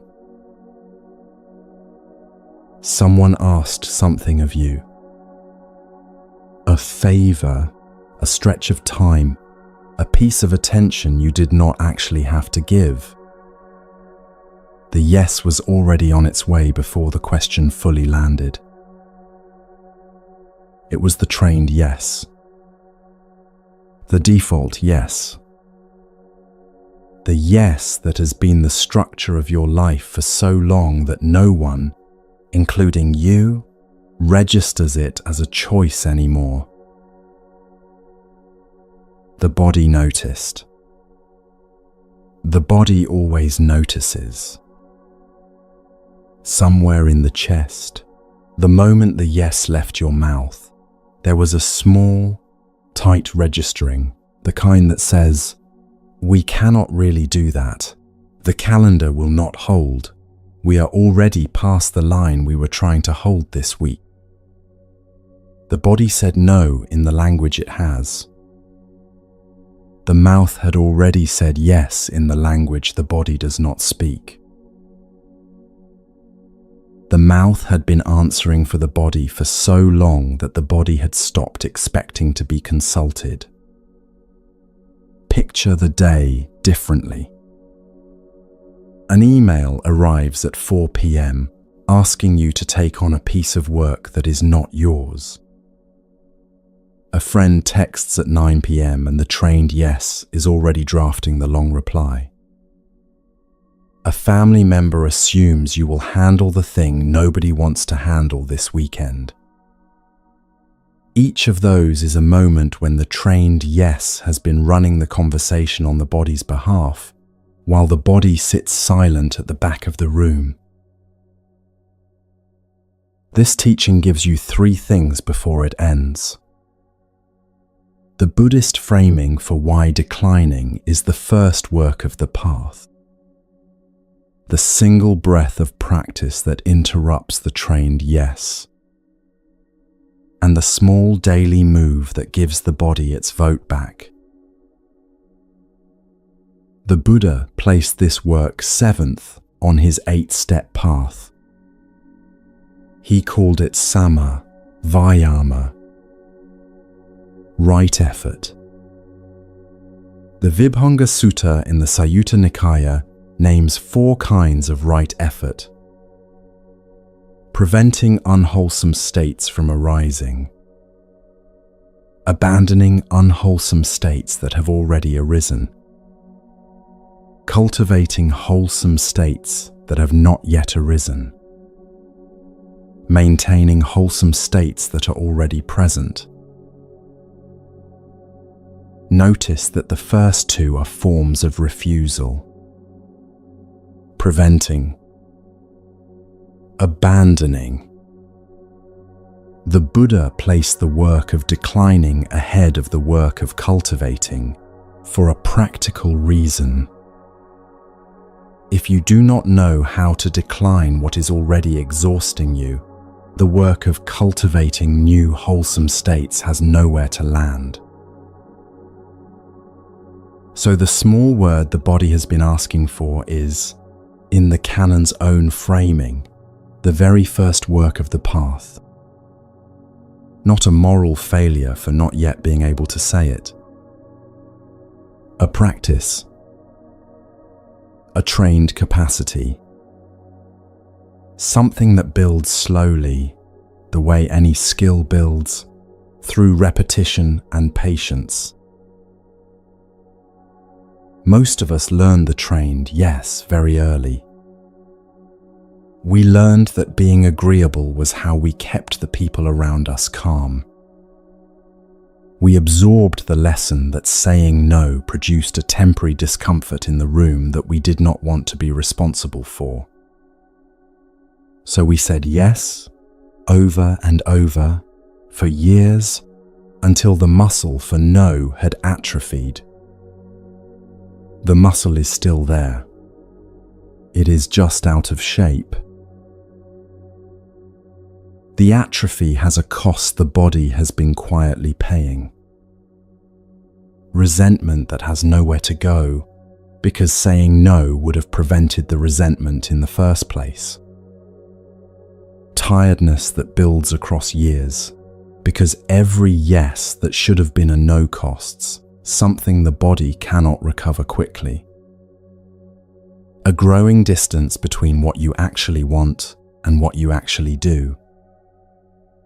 The careful one does not always notice the distance growing. The body notices. The body has been logging every entry.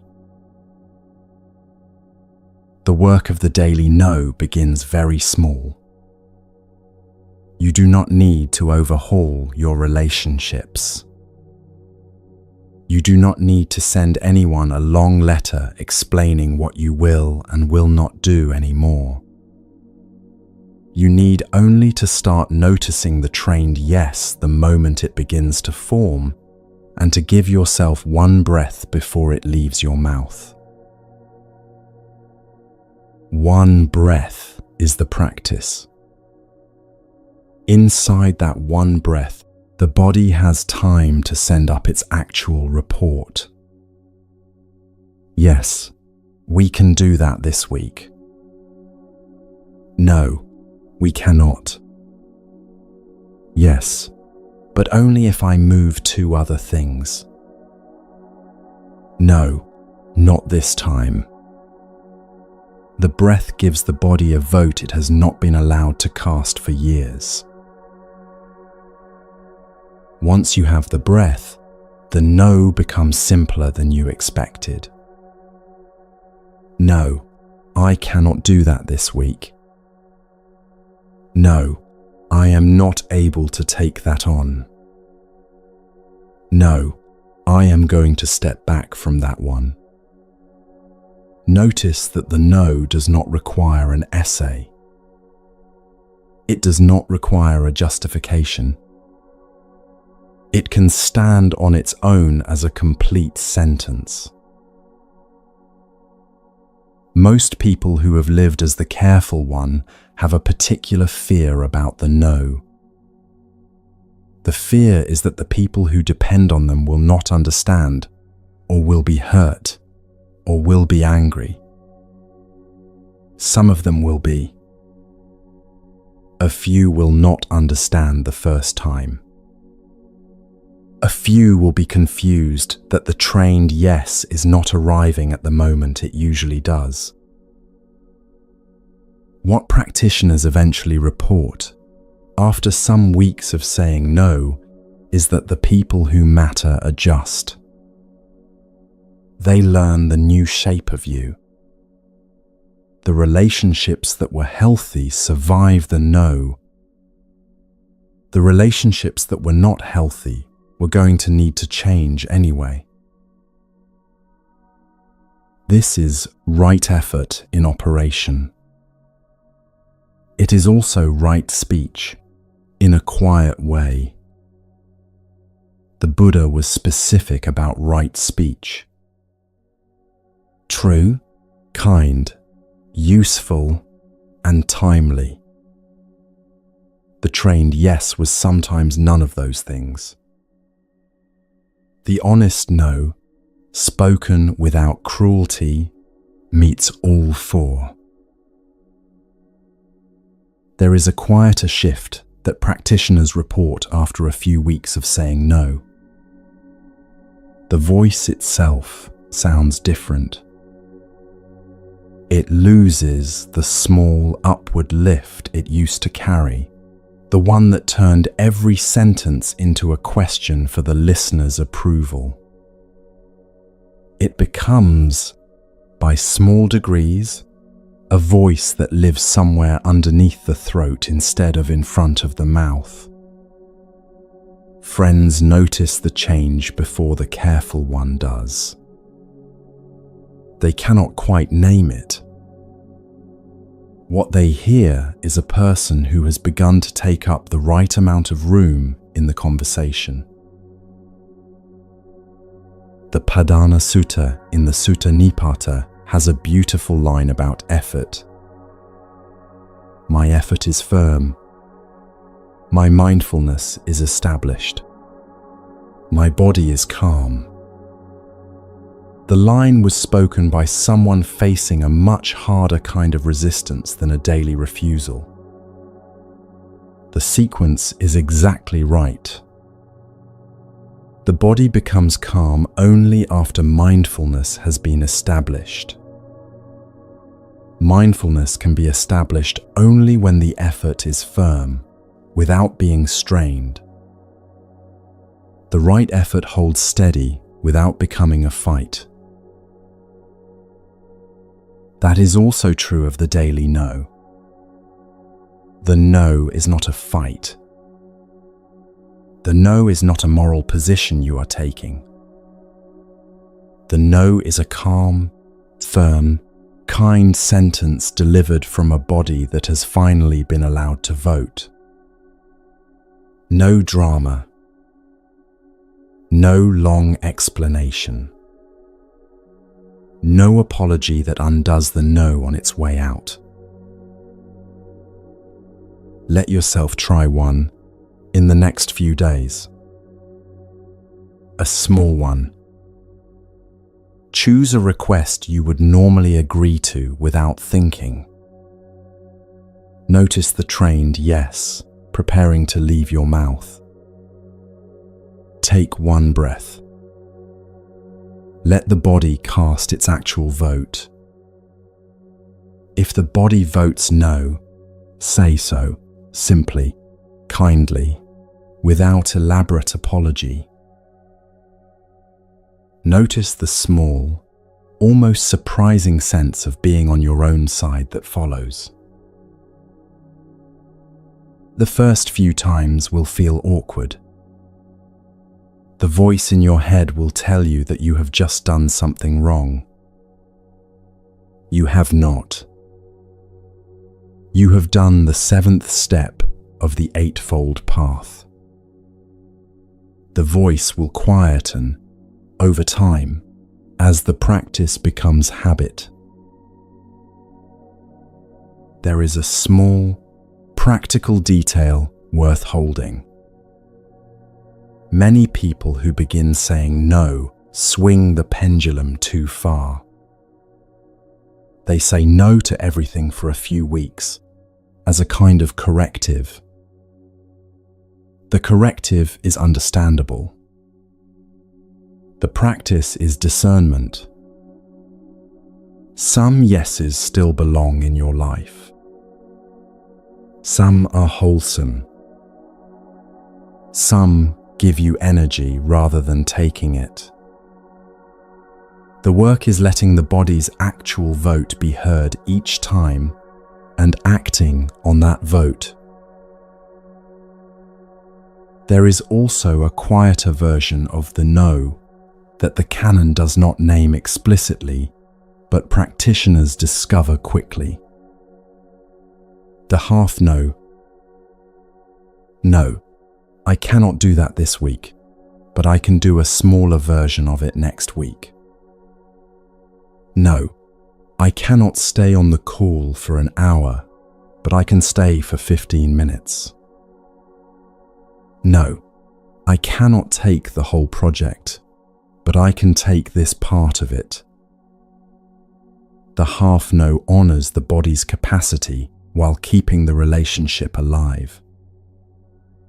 It is the practical middle path, sized to the request that is actually being made. There is a quieter consequence of the daily no that becomes visible only over time.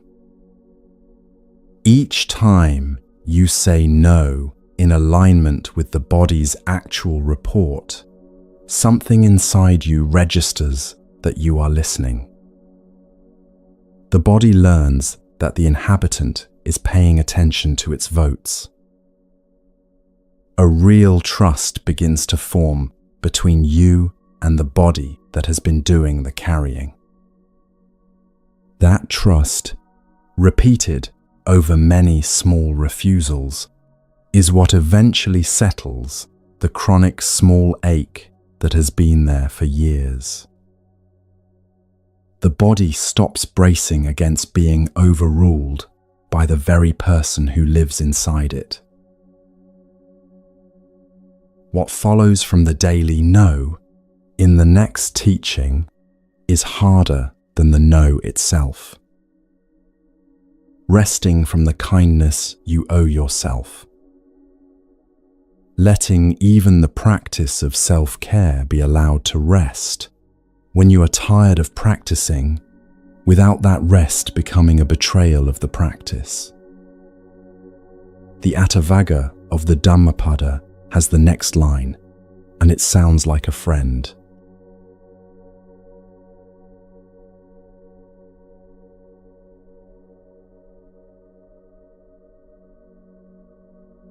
One is one's own protector. What other protector could there be? With self well disciplined, one obtains a protector hard to find. That is verse 160 of the Dhammapada from the chapter on the self. Read it again, in your own voice this time. One is one's own protector. What other protector could there be? With self well disciplined, one obtains a protector hard to find. This verse arrives after the daily no, like a friend's text in the middle of a long week. It is not asking anything of you. It is naming a fact your body already knows. This teaching gives you 3 things before it ends. The reason the careful one is the only protector who has ever actually been available to you. The Buddhist permission to rest from the practice itself when the practice has started to feel like another job. And the small daily image that lets the kindness become yours. You are your own protector. No one outside this body is going to do the daily, moment-to-moment work of being on your own side. Other people can love you. Many already do. Some of them can support you in the ways available to them. The actual work of inhabiting yourself kindly is the one job no one else has access to. This sounds like a heavy responsibility. It is the opposite. The reason the verse calls the protector hard to find is that most people spend their lives looking outside themselves for what only they can offer themselves. Someone to validate them. Someone to reassure them. Someone to confirm daily that they are worth the trouble.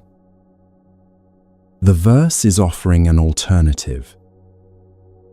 The protector you have been looking for has been the inhabitant of this body all along. Now here is the part of the teaching that often gets missed.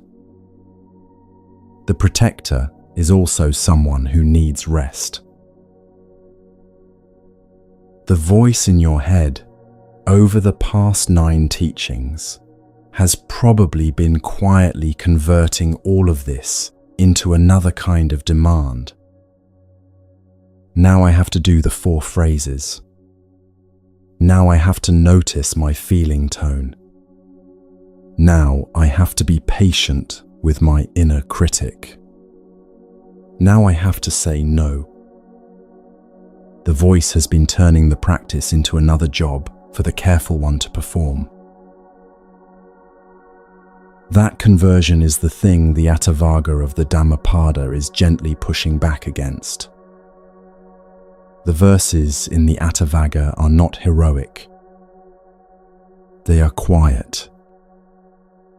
They are the Buddha at his most informal, almost private, talking to the practitioner about the kind of self-discipline that makes life lighter rather than heavier.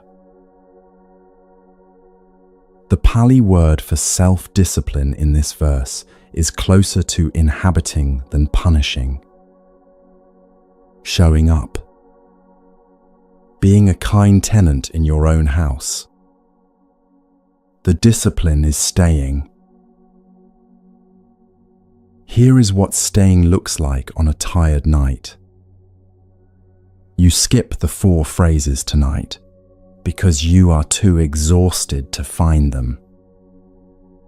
The voice tries to make you feel guilty about it. You notice the voice, the way the earlier teachings trained you to, and you do not engage with it. You go to bed. The next morning, if there is space, the 4 phrases are there waiting, not offended, not requiring an apology. That, in the canon's own logic, is the practice. The practice does not ask for perfect performance. What it asks is that you keep returning, at whatever pace your body can manage, in whatever shape today allows. The Buddha gave a famous teaching for this in the Majjhima Nikaya, the simile of the raft. The Dharma, the Buddha said, is like a raft you build to cross a river. Once you have crossed, you do not carry the raft on your back for the rest of your journey. You leave it and walk on. The Attavaga extends the same logic to the daily practice. The 4 phrases are a raft. The Vedana work is a raft. The patience with the inner critic is a raft. All of them are useful for crossing whatever you are crossing tonight. They are not meant to be carried on your back as an extra weight. Most careful people unknowingly carry the raft. They turn every practice into something that must be done correctly, done daily, done in the right order, documented in some quiet inner ledger. The ledger is the raft on the back. The Buddha is offering you the option of putting the raft down between river crossings instead of building a life out of perpetually transporting it. The hardest part of self-care for the careful one is letting the self-care also be allowed to fail occasionally. Letting yourself skip the practice on a hard day. Letting yourself eat the comforting thing without scolding yourself. Letting yourself spend a Saturday doing nothing, with no particular goal, without the voice in your head treating that Saturday as a moral failure. The Buddha was specific about this in another verse from the same chapter. By oneself is evil done. By oneself is one defiled. By oneself is evil left undone. By oneself is one purified. The verses sound severe in translation. The meaning is steady. No one outside you can rescue you. No one outside you can ruin you. The work is yours. Which means, on a tired Tuesday, the work is also yours to set down for the evening. Setting it down looks like very small things. Going to bed without doing the practice, on the night your body cannot find it, and not waking up the next morning believing the night was a failure. Eating something the voice would have lectured about, and noticing the lecture without believing it. Spending an hour doing nothing in the middle of a day without a productive purpose attached. Each of those small permissions is the practice of letting the practice rest. The Buddha gave it as much weight as the practice itself. This is the moment in the video where the practice becomes, in a precise way, yours. Not the channels. Not the canons. Not the Buddhas. Yours. You can take what is useful and leave the rest. The 4 phrases can be shaped in your own words. The timing can change. One practice can carry you in a hard week and another in a quiet week. The protector hard to find is the one quietly running this part of your life. Letting the protector rest is a teaching the body recognizes before the mind does. The body has spent years working past its own exhaustion for jobs that were not always the body's to do. Now, with the practice loosening, the body begins to feel that someone in here is willing to let it rest without scolding it for the rest. The shoulders settle a degree further. The lower back releases a tightness it had not known it was holding. The breath finds a longer pace, not because you trained it to, but because nothing is asking it to be shorter. There is a small image worth carrying out of this teaching. Imagine a candle in a window of a house you have been walking toward in the dark. The candle does not demand anything of you. The candle does not require you to walk faster. The candle is just on, staying lit, waiting for you to arrive. The protector inside this body is the candle. Whether you arrive at the door tonight or tomorrow morning, the candle is on. Self-care, at this depth, is the willingness to keep the candle lit for yourself at whatever brightness you can manage on any given day.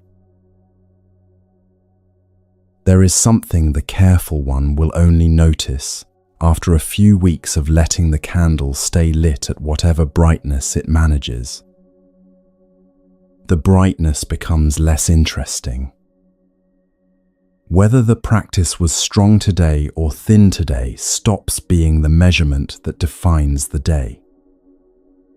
What becomes the measurement is whether the candle stayed lit at all. The standard the careful one has been holding themselves to lowers in the right direction. Lower in the sense of more humane, more survivable, more like a life that a person can actually live for many years on end. What follows from this, in the next teaching, is something that becomes possible only when you stop carrying the practice as a job. The work begins to ripple outward. The people in your life start to feel different. The relationships that had been strained begin to ease, not because anyone outside you has changed, but because the kindness you have started giving yourself has changed the climate of every room you walk into. The next teaching is about the precise way that climate begins to choose your friends for you.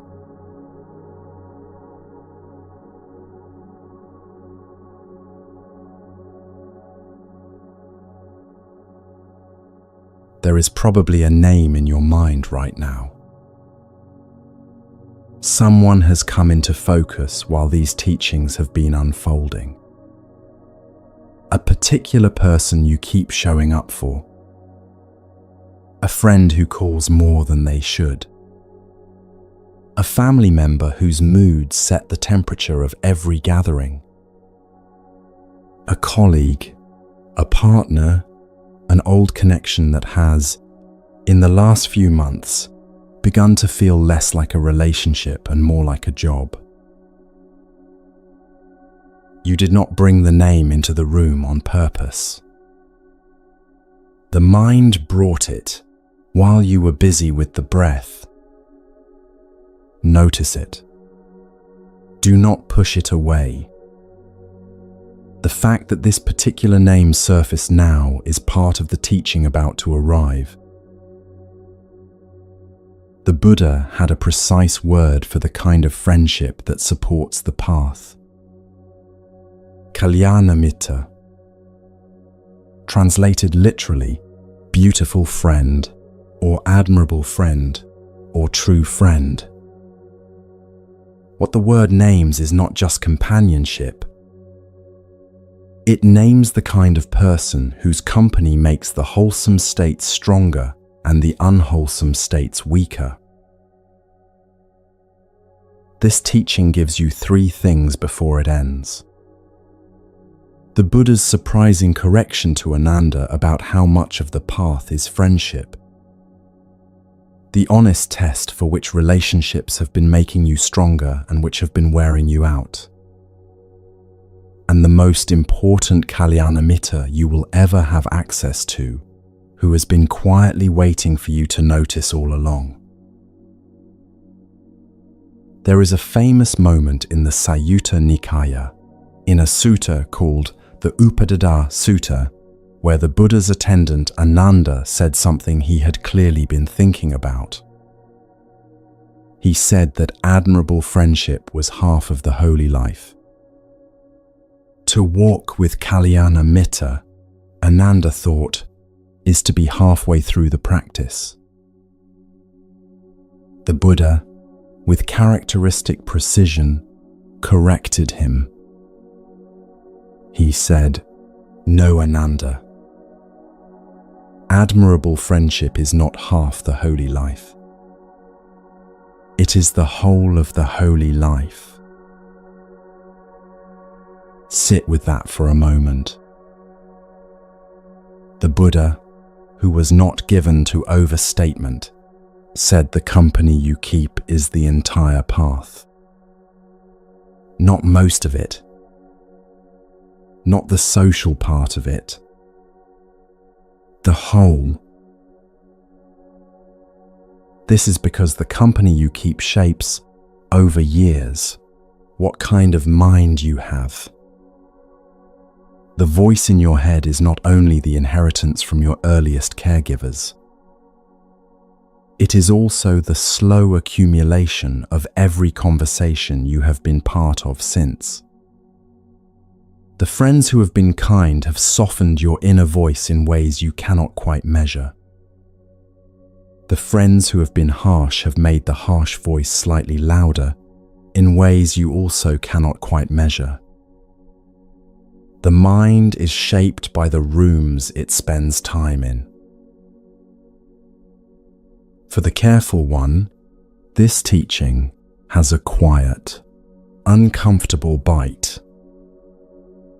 It asks the question you have probably been avoiding. Among the people you have been carrying, who has been carrying you? Who has, in any noticeable way, made you stronger, kinder, more rested, more yourself? Take a slow look at the last few months. Whose calls have left you lighter and whose drained? Whose name on a screen brings a small lift and whose a small drop? The body has been keeping notes on this all along. The careful mind has been ignoring the notes in the name of being a good friend to everyone equally. The body's notes are the more honest record. This is not an exercise in resentment. The teaching is not asking you to make a list of people who have failed you. Most of them have not failed. They have been doing what they were able to do with the inner resources they had. What the teaching is asking is whether you have been choosing your circle or whether your circle has been choosing itself by default, through habit, through old loyalties, through the long-running role you have played. The Buddhist canon is more direct about this than the modern world tends to be. The Sigalovada Sutta, a long discourse on lay relationships, describes the marks of a true friend in plain language. A true friend is one who helps you, who is the same in joy and in sorrow, who tells you what is good for you, and who has compassion for you. The Buddha then describes, with equal directness, the marks of the false friend. One who takes everything, who flatters you in your face and criticizes you behind your back, who is your friend only when there is something to be gained.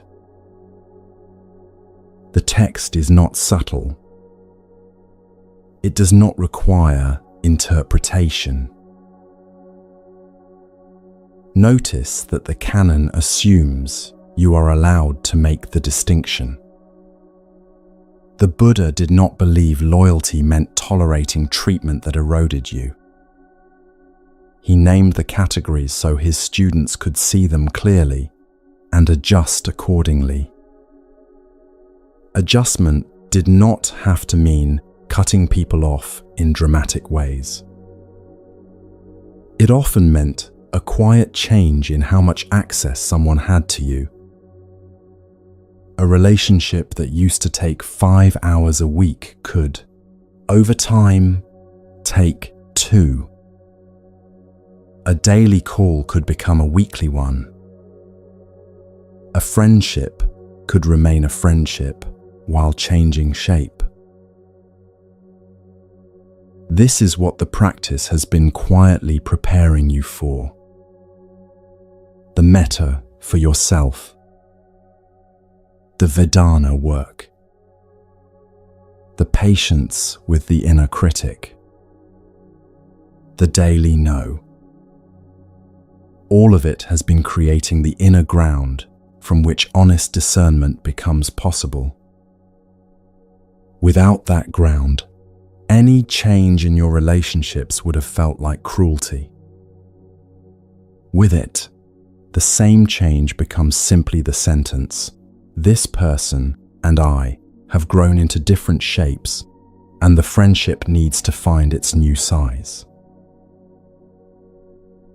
Changing shape rarely needs an announcement. Most relationships adjust through the quiet maths of who replies first, who suggests the next meeting, who lets a silence sit. The careful one, in the past, has done all of that work for both people. The new practice is to do only your half. Reply when you have the energy. Reach out when you actually want to. Let the silences sit without rushing in to fill them. The relationships that are real settle into a sustainable rhythm. The ones that were not real reveal themselves. Letting people be where they are is one of the most loving things this teaching asks of you. Some of the people you have been carrying are not asking to be carried. They are perfectly capable of carrying themselves. Your habit of running across the pole has meant they have not had to. When you stop, they may stumble for a few weeks while their own balance returns. They may also, over time, become a little more themselves. There is a quiet kindness in this teaching toward the people you may need to release. Letting them go is not a verdict on their worth as people. They are dearest to themselves, as the third teaching established. They have their own paths, their own teachers, their own work to do. Holding on past the natural end of a relationship can be its own quiet form of harm to both of you. Letting go, when it is time, is sometimes the kindest thing either of you will do for the other. This may mean, for you, a quiet, private choice in the next few weeks. Spending more time with the friend who is steady and honest, and less time with the one who keeps you anxious. Picking up the phone for the colleague who is becoming a real friend, and letting the colleague who only calls when they need something wait a little longer for a response. The choice is not punishment. The choice is about where the limited hours of your life go. There is one more piece of this teaching worth holding, and it is the most important one. The most reliable Kalyana Mitta you will ever have access to is the one inside your own body. The voice you have been training to be patient. The body you have been listening to. The protector you met in the previous teaching. Becoming your own admirable friend is not a metaphor. It is the prerequisite for everything else. When you become someone whose own company you can stand, the question of which other companies belong in your life answers itself. The people who are like the you that you are becoming will recognize you and gather close. The people who needed the version of you who never said no will quietly adjust, drift, or stay in a smaller orbit than they used to occupy. The circle becomes, over months, the kind of circle the Buddha had in mind when he told Ananda that admirable friendship was the whole of the path. What is left now, in the final teaching, is the simplest move of all. Coming home to the one in the room. Returning to the body you started in, with the small, ordinary breath that has been with you the whole time, and meeting the words the Buddha left as his closing instruction to anyone who would listen.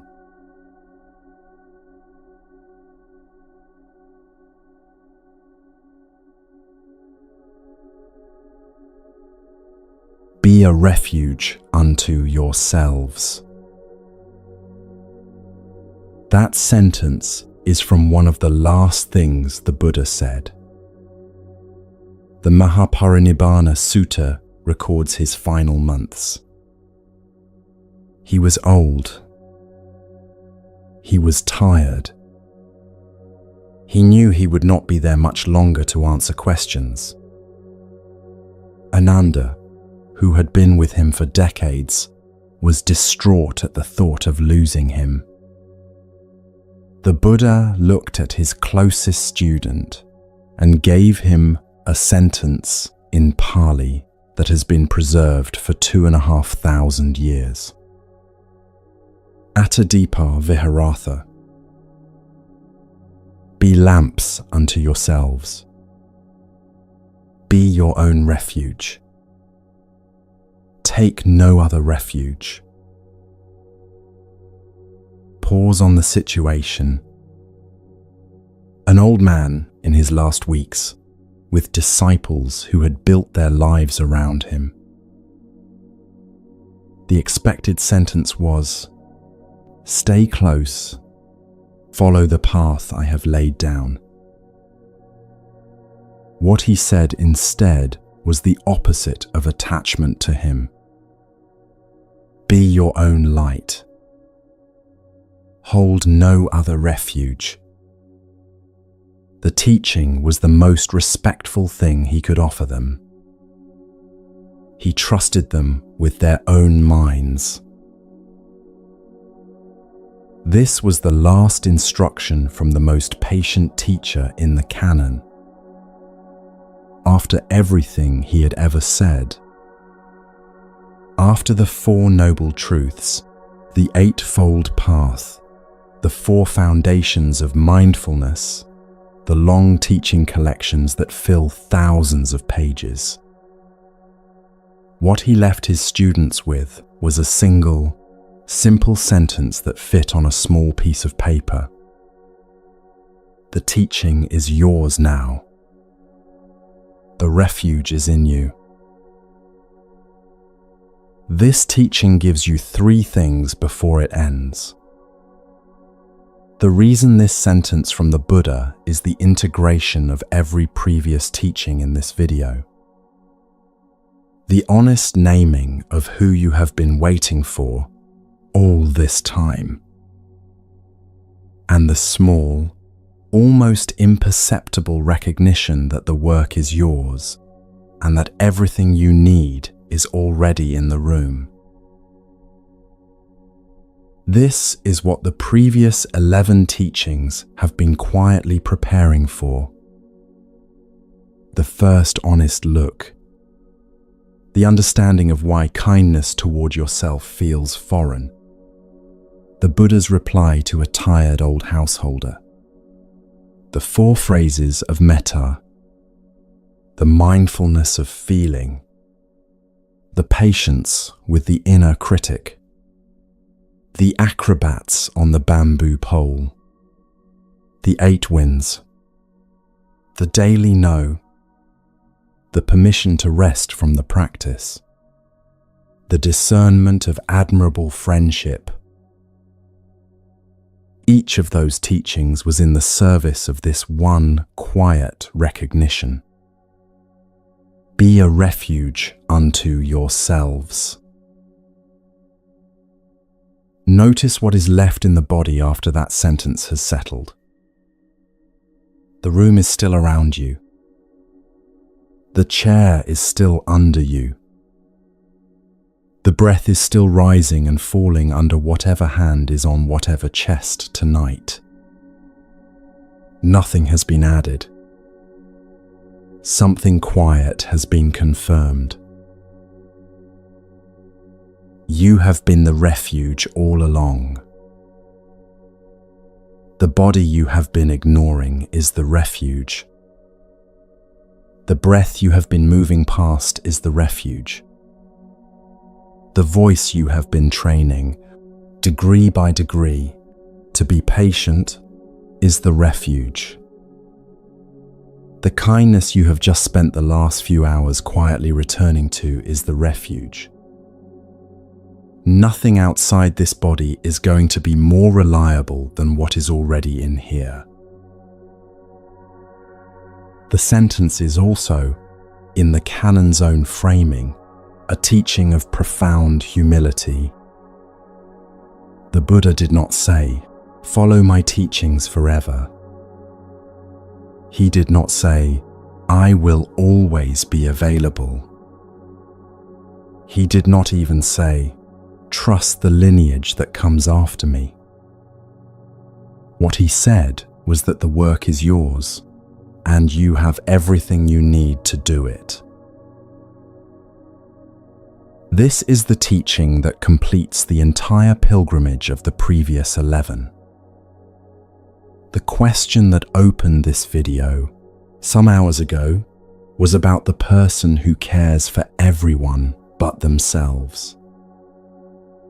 The teaching has been, from the first sentence, that the one being cared for is also the one in the chair. Tonight, the chair is yours. The chest under your hand is yours. The voice that has been training itself toward kindness is yours. The friend the Buddha was pointing at all along has been the inhabitant of this body. For the careful one, the recognition has a particular weight. All these years of waiting for someone to finally see you, remember you, thank you, look after you, were a long way of looking outside the room you were already in. The Buddha's last instruction returns the search to its actual address. The one who is dearest to you is the one whose breath you can hear under your own ribs. The one who can show up for that person is the same one. They have been the same all along. There is something quiet that happens when this lands. A small, almost private settling. The body recognizes the teaching before the mind articulates it. An old kind of tiredness lifts a degree. The shoulders set down a weight they had been carrying for so long that the carrying had become the resting position. The room becomes, for a few breaths, unmistakably enough.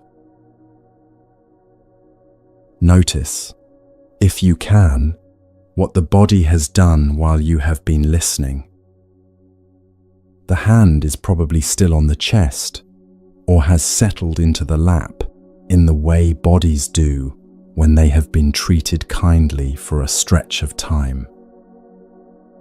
The breath has slowed without being instructed to. The room is quieter than it was at the start. The voice that began this video a couple of hours ago was already worn out from carrying everyone. The voice that is in the room now is the same voice, still carrying the same people in its life, but holding a slightly different idea of what carrying them means.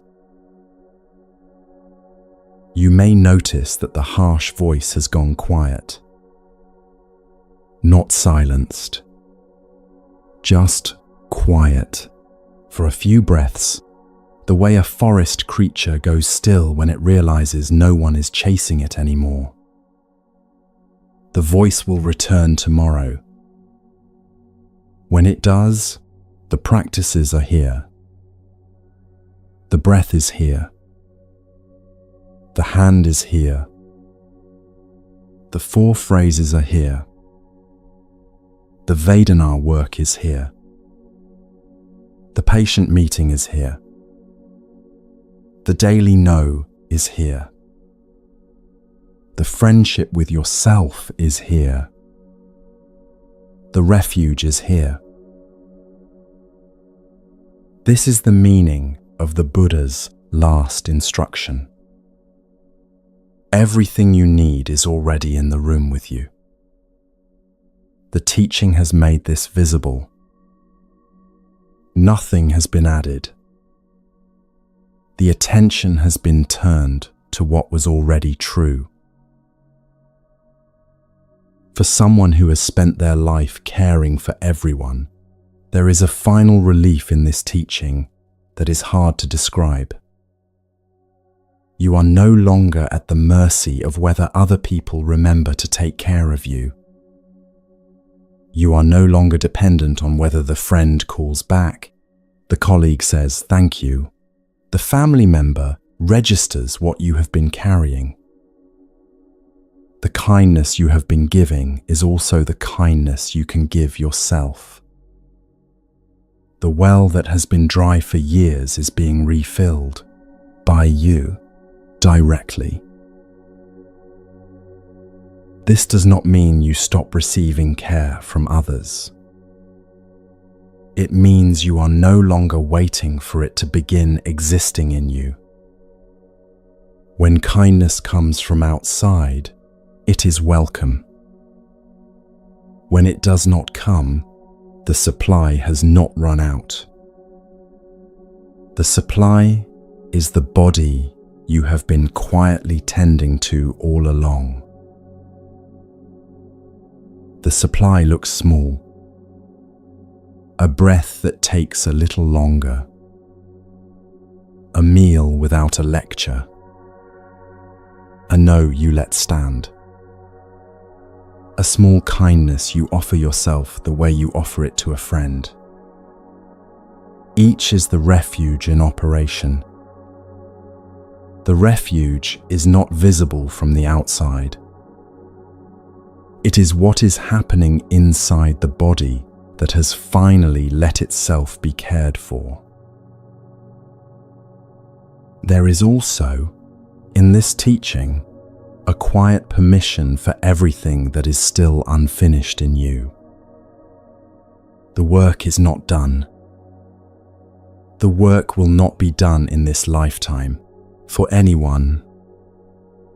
What this teaching offers is not arrival, but orientation.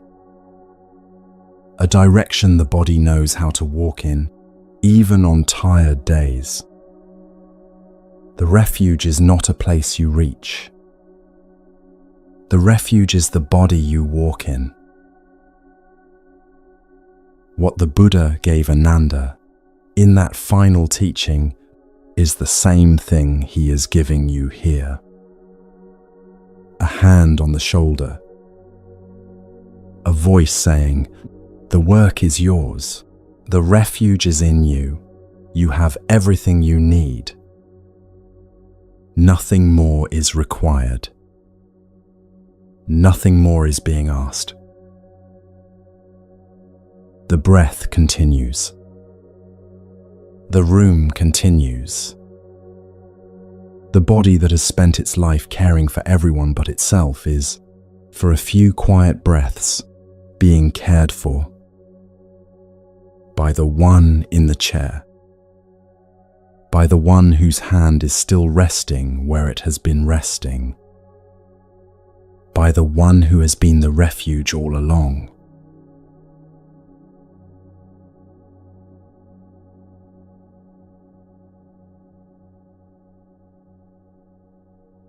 The hand can stay where it is. The breath can keep doing what it has been doing on its own all along. The friend on the phone earlier is fine. The parent is fine. The colleague is fine.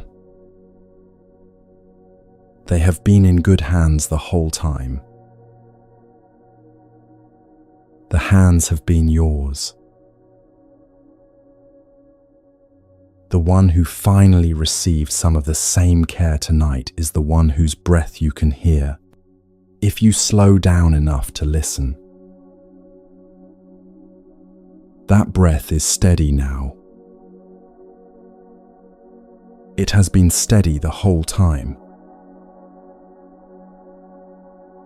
The teaching has been quiet about this from the beginning. The work was never to become someone else. The work was simply to come home to the one who has been here in the room with you all along. Nothing more is being asked. No instruction to be carried out. Only the body in the chair, the breath in the chest, and the small, almost ordinary feeling of being quietly on your own side for the first time in a very long time. The room is yours. The breath is yours. The kindness is yours. Wherever in the world you are listening from, it is good to be here together.